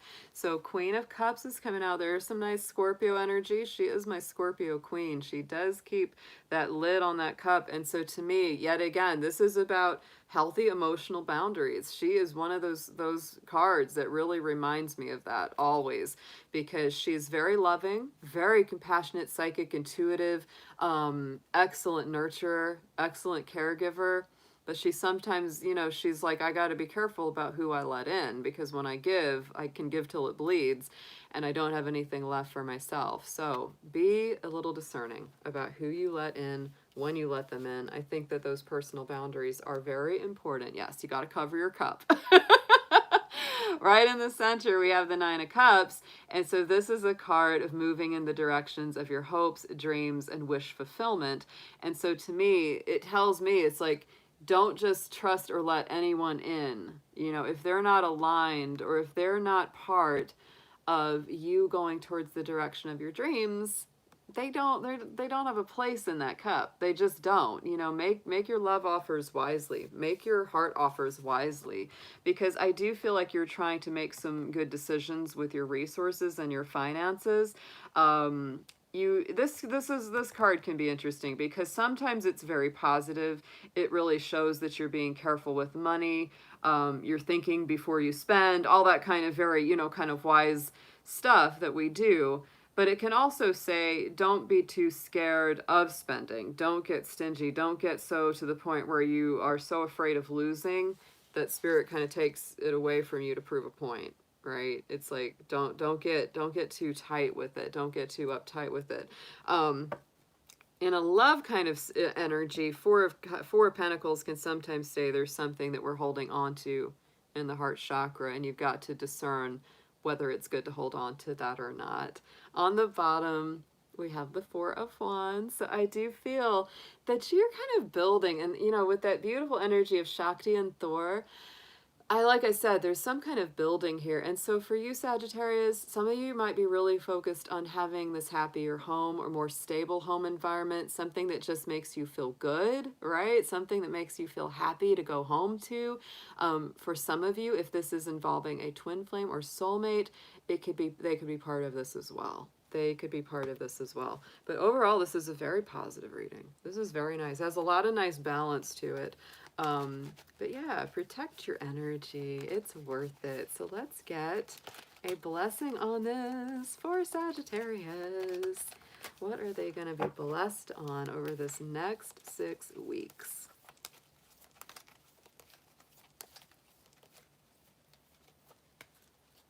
Nice! Nice! I'm digging this card. This is my girl. A blessing of fire. Yeah! Fire dragon fire. Woohoo! I'm digging that outfit too. I like it. It's a little dragon scaly on that bra piece there. But yeah, this is great. Sagittarius, you are a fire sign. You're the oldest fire sign. And so to me, this is blessing you on your own energy, your own element, your power, your passion, your drive, your sense of assertion, really getting what you want, not backing down, having courage, having strength, you know, facing down any fears that you may have had in the past. That's nice. That's nice. Blessing of fire. Yeah, light it up, Saggy. And Beltane is a fire festival. It is a fire festival. So I feel like that's like a double blessing for you. Like this is a really good season for you. Light it up, Sagittarius. Take that voyage. Hey there, Ms. Mindful. Yes, please do share your website with everyone whenever you're here because it's beautiful. She's been working hard. She's an Aquarius, but she's been working like a Capricorn. She's been working hard like a Capricorn. Very nice. Yeah, it's a beautiful website. I'm so excited. I can't wait. I can't wait to talk to her myself because we're going to work on a website for the dragon. That is going to be fun. I can't wait. But congratulations, Ms. Mindful Jules, on that beautiful website. And I really hope that it brings you lots of success. And I think you already have a good group of ready and willing shoppers here. I can absolutely affirm you do. That's right. That's right. You got Jupiter and Saturn Capricorn. You can be like a goat sometimes. That's for sure. Oh my goodness. That's the truth. All right, let's get into it since we're talking about goats. There's the Capricorn, the boss. I knew my Capricorns would get a kick out of this card. Capricorn is the boss. Serious, authoritative, ambitious, realistic. Yes, structured, traditional, wise, enduring. Oh yeah. I'm gonna hit you with our horns. Boom, boom. Who's running this show? Goats. Who's running this place? Who's getting the work done behind the scenes when everybody else goes home? It's goats. All right, Capricorn, we are working on your Beltane reading tonight. Let's see what we have got going on. Beltane is our mid-spring fire festival. It is our midpoint in this Taurus season. It's a very positive time for Capricorn because it is a fellow earth sign, so I do feel like it's a good time of progress and forward movement for Capricorn. You will definitely be feeling that. It is also a celebration that really integrates the divine feminine and masculine, the god and goddess energy.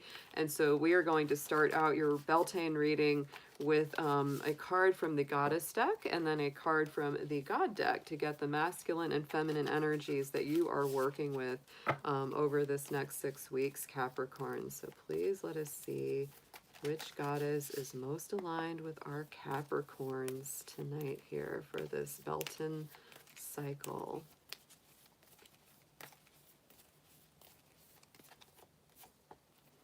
Ooh, Maya, Illusion. I don't know a lot about her, but what a beautiful card. I gotta find my little book. I gotta find my book that goes with her.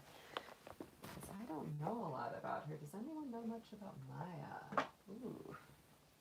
I don't know where I put my books down. I had them. And then they disappeared on me. I don't know where they're at. Or where they're at. Anyway, I'm just going to go intuitively with this because this is a cool card and I don't know where my books are. But anyway, Maya, card of illusion, Capricorn. So to me, this is about possibly moving past some illusions, you know, things that you might not have been able to see so clearly in the past. Yeah, Krista, do share that with us in the chat. Because I don't see my books. I don't know where in the world I put them down. That is so weird. It's so strange. Usually I'm so good about that. But yeah, I'm looking for my book that goes with my goddess card deck. If you can give me just a second, I'm gonna look. I'm like, it's really bugging me. I'm like, where did I put those down? That is so odd. Like, they're literally nowhere. I don't... Did the gnomes or the fairies get them and run off with them? That is strange. That is so strange. Maybe I put them in the other room for some bizarre reason. Nope. Nope.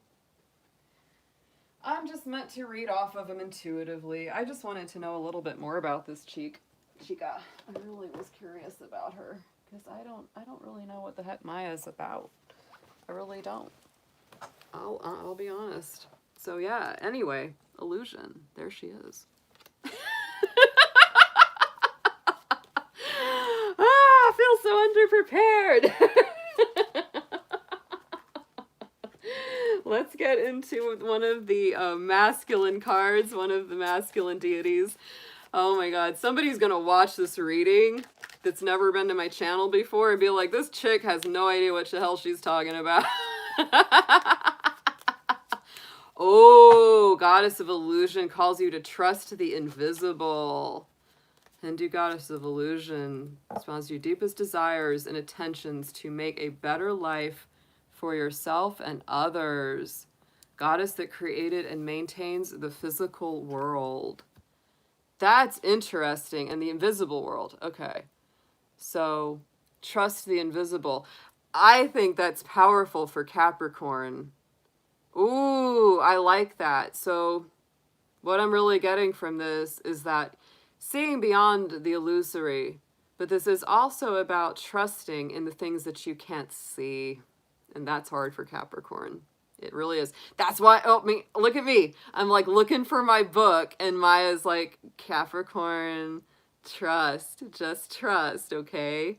You don't need the book. You'll figure it out.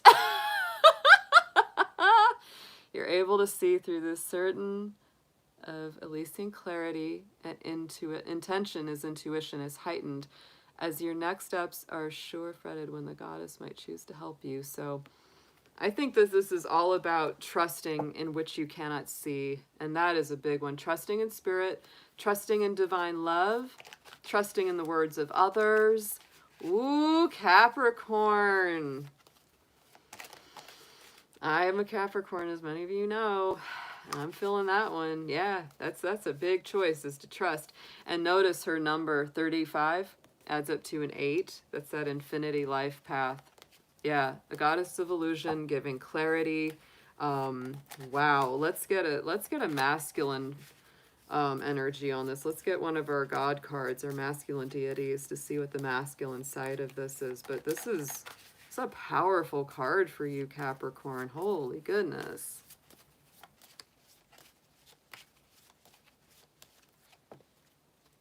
Wow. We got Hades. Look at that. That's some Scorpio energy big time on Hades. Hades is connected to Pluto. And you know Pluto is in Capricorn right now. It is. So my feeling is you could really be doing some deep diving, Capricorn. You could really be doing some deep diving and getting to the heart of the matter, because Hades, to me, it's the underworld, it's the unseen, it's the subconscious. It is transformation and death, of course. You know, it does get into that. Some very big old illusions that you've held for a while might be getting transformed. You might be getting really surprised by some of the things that are revealed to you. And it might really set you free from a lot of things. I think as well with Hades, there's some old cycles that are ending. There really is. This is a beautiful, it's like I'm feeling like this is very light and also very deep and dark. It's like this really interesting balance of the dark and the light in this for Capricorn. So I really feel like there's something balancing in your life right now. And maybe, you're really seeing what's true about yourself and about others, because this is to me the end of difficult illusions and trusting in things that you can't always tangibly get your hands on. That's a hard one for Capricorn, because we tend to be, we're an earth sign. We're an earth sign, and we like to be in something where it's tangible. We don't like to guess. We don't like taking big risks. We don't like having to trust in something unless we can really like feel it. And we're kind of like, don't tell me, show me, but we are. But this is sort of telling you that you've got to trust in something without necessarily having the tangibles presented just yet. And if you manage to pull that off, here comes that transformation, right? Right? And I would say, like, if you in a relationship, if you're in a relationship, Capricorn, the feminine aspect is being very portrayed with that. It's like, just trust me. I love you. I'm not going to leave you. Just trust me. There's that feminine energy is coming through. And the masculine side is coming through as this deep depths. Like, let's get to the heart of the matter. Let's transform your life. Whew. Or transform our life, Very strong. This is intense. All right, so Capricorn coming through with the thunder tonight. Let's get 3 cards from the tarot on this. Let's see what's coming through for Capricorn for this Beltane season, this next 6 weeks, please.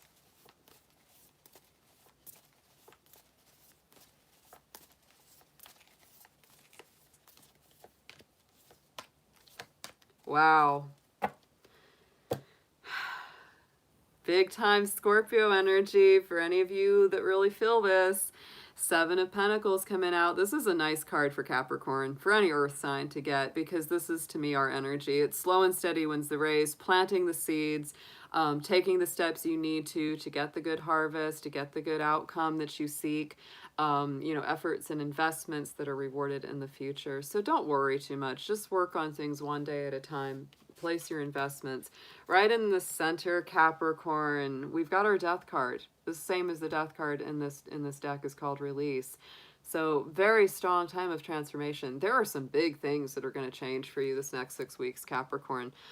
Endings that lead to new beginnings, the need to release situations or people that hold you back, and big spiritual transformations. Big spiritual transformations. I feel like you're overcoming something big. Like, that just feels like you're overcoming something. Capricorn, this next 6 weeks, Pluto has just gone to retrograde, which is, the Scorpio planet, and it's in Capricorn. And your ruling planet, Saturn, is going retrograde later this month as well. So I really do feel like you may be doing some deep inner work and transforming some old things. And I feel like once you do, you really leave some stuff behind, because check out that Knight of Swords. This is like all new ideas and information coming in. It opens your mind up if you let it. And I do feel like a lot of the answers that you've been looking for will come through for you. This is more decisive energy. It's intellectual responses to challenges. It can be big changes and a lot of information just coming through very fast. It could make you feel a little stressed. There could be a little bit of a tussle with this 5 of Wands. But to me, the positive side of the 5 of Wands is it gets you moving. I feel like this is really kind of like getting you out of stagnation. There's some things or some people or places or circumstances that you've probably been ready to kill them off for a while. You've probably been ready to let them go for a while. And it's just a matter of letting it happen very naturally. You could have some very strong Scorpio in this. You could know a Scorpio or have Scorpio in your chart that's being affected, because of course, both the god of the underworld and also our death card coming in is very strong Scorpio energy. You also may have some air signs, Gemini, Aquarius, Libra, maybe some fellow earth signs as well. But these are beautiful, and I do feel you're being called to trust in the unseen, trust in the things that you can't completely tangibly touch or feel or hold yet. Oof. Love is a big one, Capricorn. Trusting in love, trusting in spirit, trusting in the divine, trusting in your ancestors. There's that god of the underworld. Trusting in your spirit guides, your family, your ancestors that are beyond the world, right? It's all coming in. Very powerful. All right, let's get a blessing on this for Capricorn for this next 6 weeks, this Beltane cycle.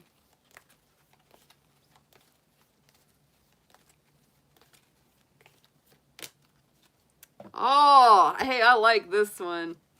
A blessing on your sleep. Yes, because Capricorn, you work hard and you need good sleep. You need a good sleep. So hanging out with that hoot owl, making sure that you get lots of sleep. That symbol of wisdom is the owl. Capricorn is a sign of wisdom. So yeah, definitely get your good rest. And I think that not only that, but a lot of good dreams may be coming through your sleep cycles as well, Capricorn. I'm down for some goat naps. I really am. Powerful, powerful week. Powerful 6 weeks. Powerful Beltane here. Look what was on the bottom was Morrigan. Death and magic. And on the bottom of the other one was Cernunnos. That's very Capricorn. This is like super Capricorn Scorpio energy. I can't believe that. Blowing my mind. Look what was on the bottom of this. Another owl. 2 owls. Forgiveness and sleep. What the heck? Forgive yourself for oversleeping.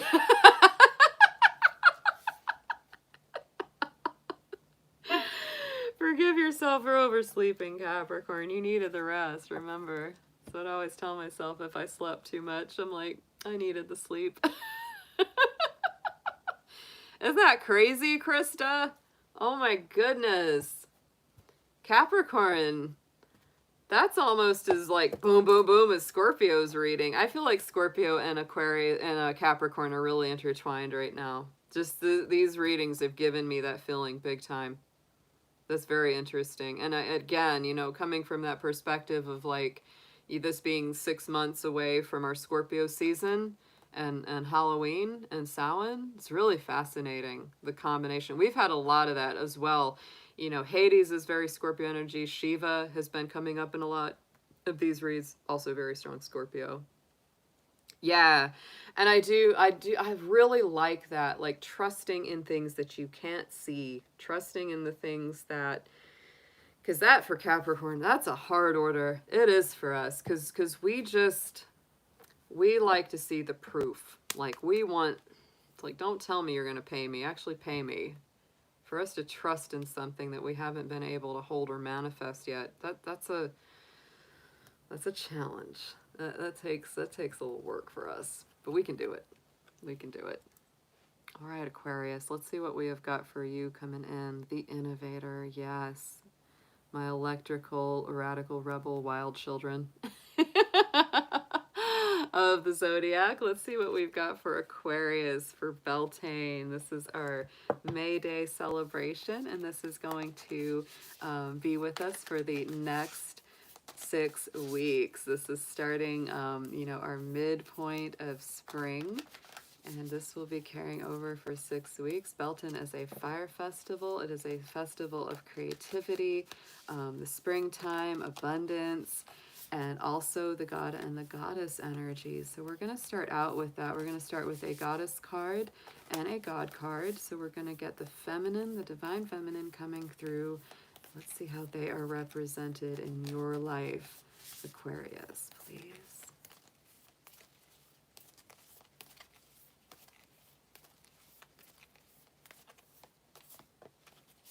Nice. Very nice, Aquarius. We have the goddess Aphrodite, romantic love. So, Aquarius, if you're in a relationship, love may be heating up quite a bit over this next 6 weeks. If you are single, you may be finding someone that you feel very strongly about or really have a special bond with. And if you're already together, yeah, go get it. So that is the feminine aspect, Aquarius. Let's get the divine masculine aspect coming through next for you?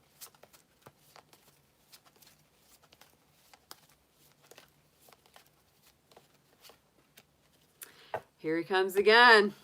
There's our Shiva. I'm telling you, this is a major transformative cycle. So many of our signs tonight have had Shiva as the male deity, as the masculine coming through. So what I feel for this is there is something very strong in this balance. You know, something is being let go of, some old way of life is being destroyed, something is being taken apart, because Shiva is the famous you know, destroyer creator. It's like he destroys things that need to be taken apart in order to bring about new birth and new life. And so as we see this in relation to Aphrodite, to this romantic love, there could be something getting, you know, really cleared away that has been a blockage in your relationships or relationship. And if you haven't found that right person, this could be really, you know, transforming something deeply psychological that leads to a greater experience of love, or finding the right love, because you've really transformed your own energy and your own dynamic. It can just be this huge, like, rebirth in the heart chakra, in the love life. That is absolutely intense and beautiful. So whoever feels like the more feminine in the relationship might be coming through a little bit more with that mushy romance and the goodies and the love. And the more masculine side of this, likewise, is very passionate as well, and might be pretty intense. Like they're, you know, they are really there, and like they transform your heart, they transform your emotions, they help to trigger some things. And sometimes it might not always feel the best, but it might be like, yeah, I needed to look at that so that I could heal from this old emotional wound or this old issue that I had for a while. So Aquarius, very, very hot, sexy, passionate, and intensely transforming kind of 6 weeks coming up here. This is nice. So let's get into your tarot. Let's pull 3 for you to see what your progression and journey is like over this Beltane season.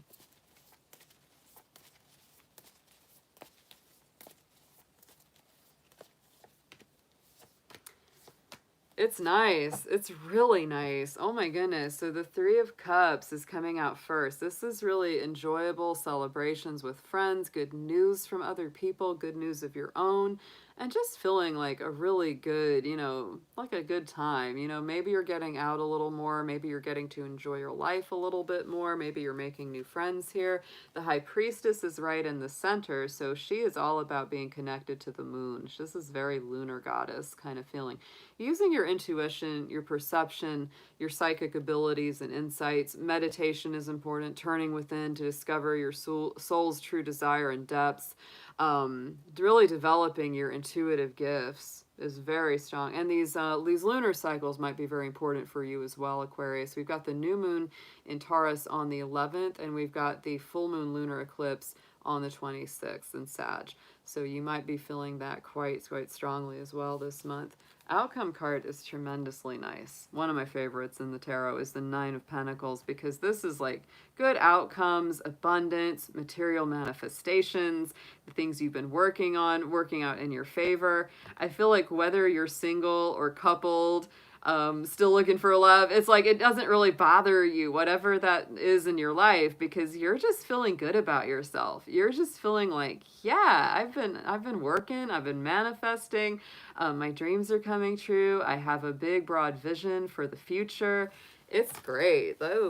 That's a nice feeling. I just feel like you're getting very clear on your inner contentment, and you're freeing yourself from a lot of things. Look at that with the 8 of Swords on the bottom. So to me, this is really releasing yourself from things that have held you back for a long time.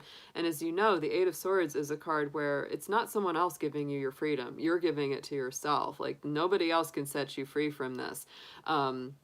This is you really remembering to give yourself positive affirmations, not get stuck in a mental trap of, oh, I can't do it, or oh, I don't deserve it, or This is about getting free from all of that. And I do feel like you're just going to be happier. And that's probably a big part of what's transforming. That Shiva energy is like, boom. Aphrodite is like, love yourself more. Love yourself more, because that's something, you know, she's Venus energy. She's so Libra, Taurus. That's what I feel with her. So she's definitely there, not just to encourage romantic love between people, but also to encourage self-love within ourselves. So such an interesting, beautiful, passionate combination for you here, Aquarius. Let's get a blessing on this for you. What is Aquarius being blessed on for this Beltane season?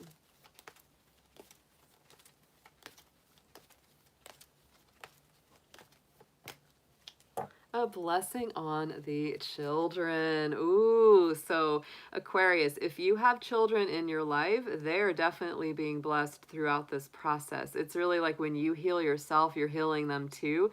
If you're not like a biological mother or parent, you may have, you know, children in your life in some place or in some way that really are blessed throughout you. You might be a teacher. You might be, you know, somebody that works with children. And of course, for me, my children are furry. I have 3 furry little baby bunny children. And so this could also relate very strongly to your pets, to the animals that are special to you in your life. Whatever it is that you nurture and care for, that is, oh, and the inner child. The inner child is here too. Yes, yes, yes, yes.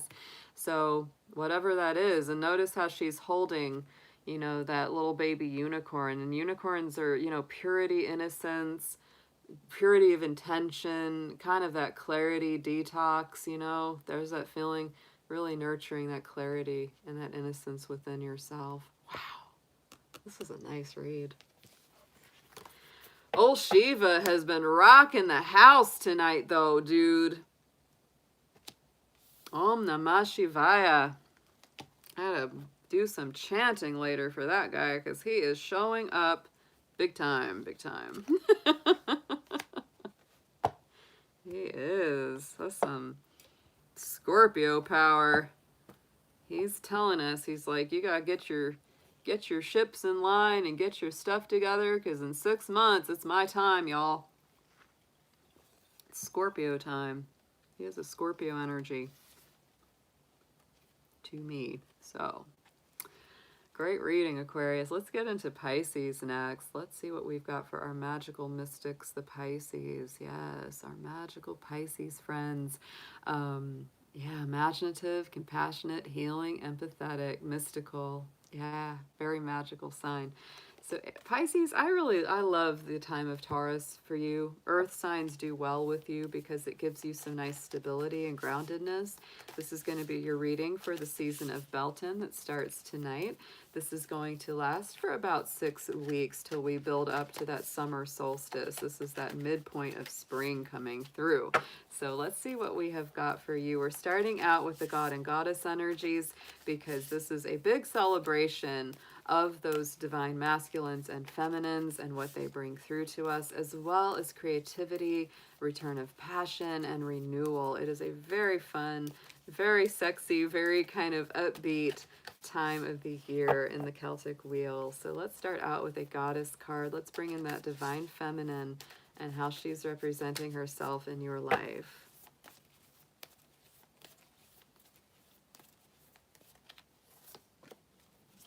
Ooh, yeah, you got a big one, Pisces. You have got Morrigan. I love her.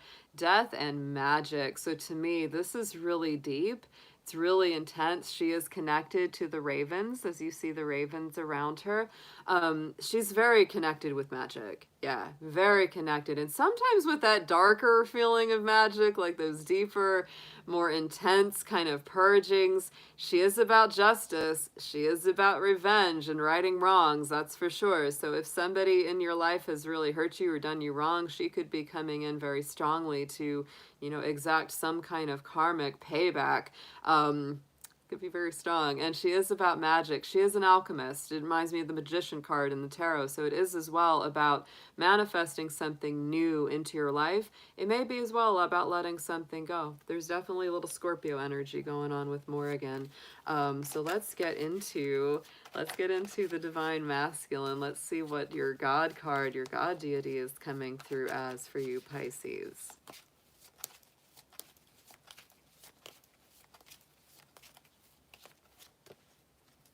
Ooh, and we have Bame, beauty, which is a very, is a more, in a way, a more feminine masculine. It's a more gentle approach. It brings in beauty, it brings in grace, it brings in a restoration of harmony to your life. So I feel like both sides of yourself are very powerful right now. It's a good time to just care for yourself, Pisces. Take a lot of active initiative around that, because you may be going through some heavy depths, right? With this Morrigan energy, you may be really working through some things deep within, transforming some things, letting some old things go, healing some old pains and wounds, but definitely all about you beautifying yourself from the inside out. Loving yourself from the inside out is very much the active energy. You know, if you feel that you are the feminine in a relationship, you may be coming through as a Morrigan, and if you feel that you are more the masculine side of the relationship, you may be coming through as Biome. But both of these work together very nicely.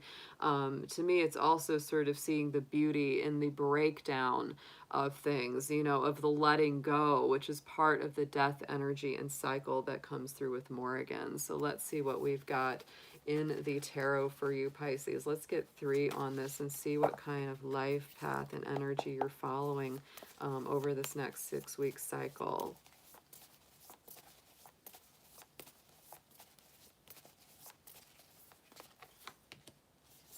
Nice. Very nice. Oh, so good. So here we go. We start out with the Lovers card. So to me, this could be definitely something to do with a relationship. And I feel like, you know, if you are in a relationship already, Pisces, this is a really interesting connection, because I feel like whoever you're with, if they feel like you're very beautiful and vice versa, and both of you feel like you're both very magical and you have a lot of inner depths, you could be involved with a Scorpio or a Gemini, because Gemini is on the Lovers card and the Morrigan energy feels very Scorpio to me. So definitely dealing with some love energy. We've got a 7 of Cups on the board here. So to me, this is a lot of decisions that you need to make a choice about.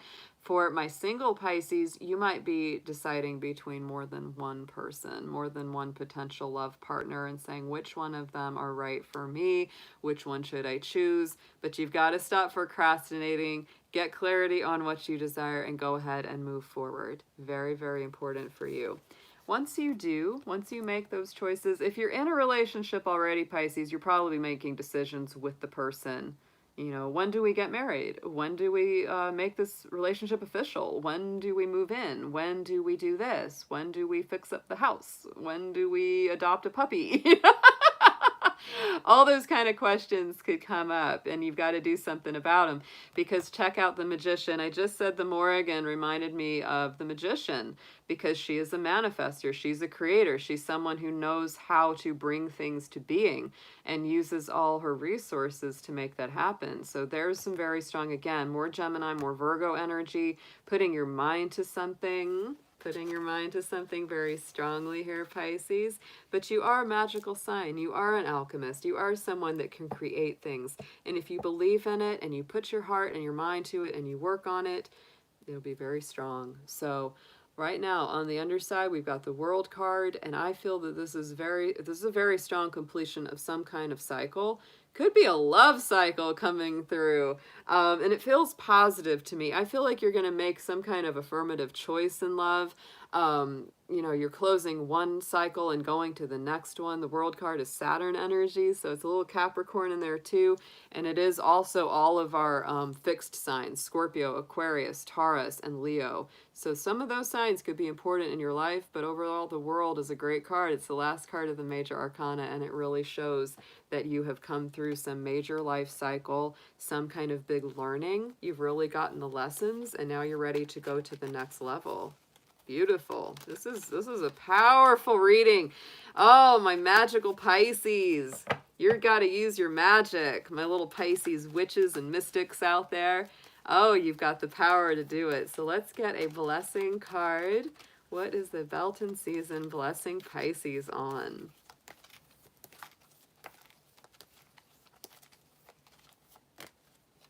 Yay! I like this one because it's got a dragon in it. It's a blessing on your health. So Pisces, this is a great card always to get. If you've been feeling okay, it says your health is going to be okay. If you have any disruptions, if you have something that you're worried about, it's probably going to turn out just fine. If you've been going through a health issue or you've not been feeling great, I think that you're going to get what you need out of it. You're going to get to feeling better. You're going to feel your health being returned and restored. So very, very nice. This was a great evening. Absolutely, guys. This was a beautiful bunch of readings that we did tonight. Hey there, Jason. Welcome to the chat. We are just about getting finished here, but I will be live streaming tomorrow night again, starting at 8 p.m. Eastern Time. Tomorrow is our Spirit Animal Sunday, where we do readings for all 12 signs, getting messages from our spirit animal guides and guardians. Yeah, we're all doing good, Jason. Thank you. Thank you. We had a great night. And yeah, if you want to check your readings, go back and watch them. They were good. These were great tonight. Scorpio's going to be kicking somebody out. I don't know what they're going to... Shiva was our guy tonight. Shiva was our guy that came up again and again and again. It was just kind of crazy. It was a little bit like, whoa. Yeah.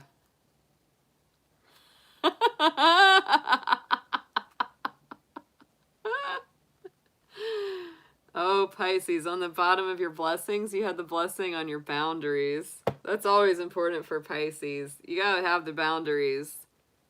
And I like Bahame was on your the divine masculine of beauty, and on the bottom we had the goddess of beauty too. So Pisces, you might want to get yourself a little makeover, a little spruce up, a little glow up, and you're being reminded of your innate beauty inside and out there, Pisces. It's a nice card. All right, guys, well, have a wonderful evening. I'm going to go off and make myself some dinner and bake a freaking Beltane banana bread. That is what I am going to be doing up next. And tomorrow night, I shall be returning with our Spirit Animal Sunday. We're starting that at 8 p.m. Eastern Time. And we will be getting into that, seeing what comes through from the spirit animal world. Yay! Thank you for being here, Jacqueline. Garden Dragon. I have not. I think I need to, though. That sounds amazing, Silver Star. Thank you, Silver Star, for being here. Thank you, Krista. I am... Oh, my God. Yep, I'll fax that bread right on over.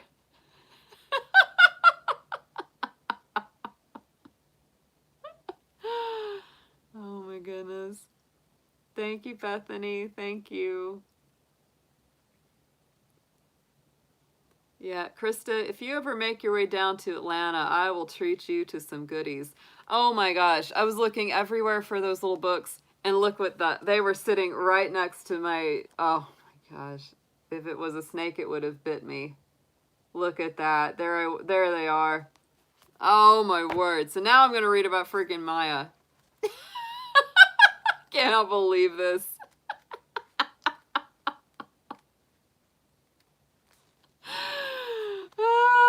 They're literally like right there. That is always though. If you put it right in your eyesight, you won't see it. You'll be looking all around, not right where in front of you. Unbelievable. You guys are so funny. This is hilarious. Okay. Anybody want to hear about Maya? This was for the Capricorn readings. Empowerment message. When you look at the world, everything you see appears to be real. So it's easy to imagine that your current conditions are influenced only by obvious actions and calculated movements. This is an illusion, as everything is intrinsically connected, though not visible to us due to the limitations imposed on our perception by our five senses. Multicultural goddess of illusion, Maya, who appears in Hindu, Buddhist, Greco-Roman, and Scandinavian traditions and myths, calls you to trust that the invisible world is responding to your deepest desires and intentions to make a better life for yourself and others. You are able to see through the curtain of illusions. Your clarity and intuition is heightened as your next steps are sure-footed. This is a good message for Capricorn. When the goddess Maya chooses to help you, trust that everything you need arises from the world with ease. Oh, I like it. That's so good. I like it. Breaks down illusions and delusions. It's very auspicious. Yeah. Wow. Nice, Capricorn. All right, guys. Well, have a great night. I'll be back and seeing you again very soon. So take care. Best wishes. Yes, digital banana bread. If anyone ever gets down here, I'll put you up at the Casa de Dragon and cook you good dinners. That's what I did for my YouTube buddy Sam last weekend. Yeah, we will bake up a storm together, Krista. You know what happens when you get goats in the kitchen. We're like, let's cook. Let's make something good to eat. Ah, I'm all about it. Yeah. Yeah. Love it. All right, my darlings. Have a wonderful evening. I'll be seeing y'all again real soon. Take care.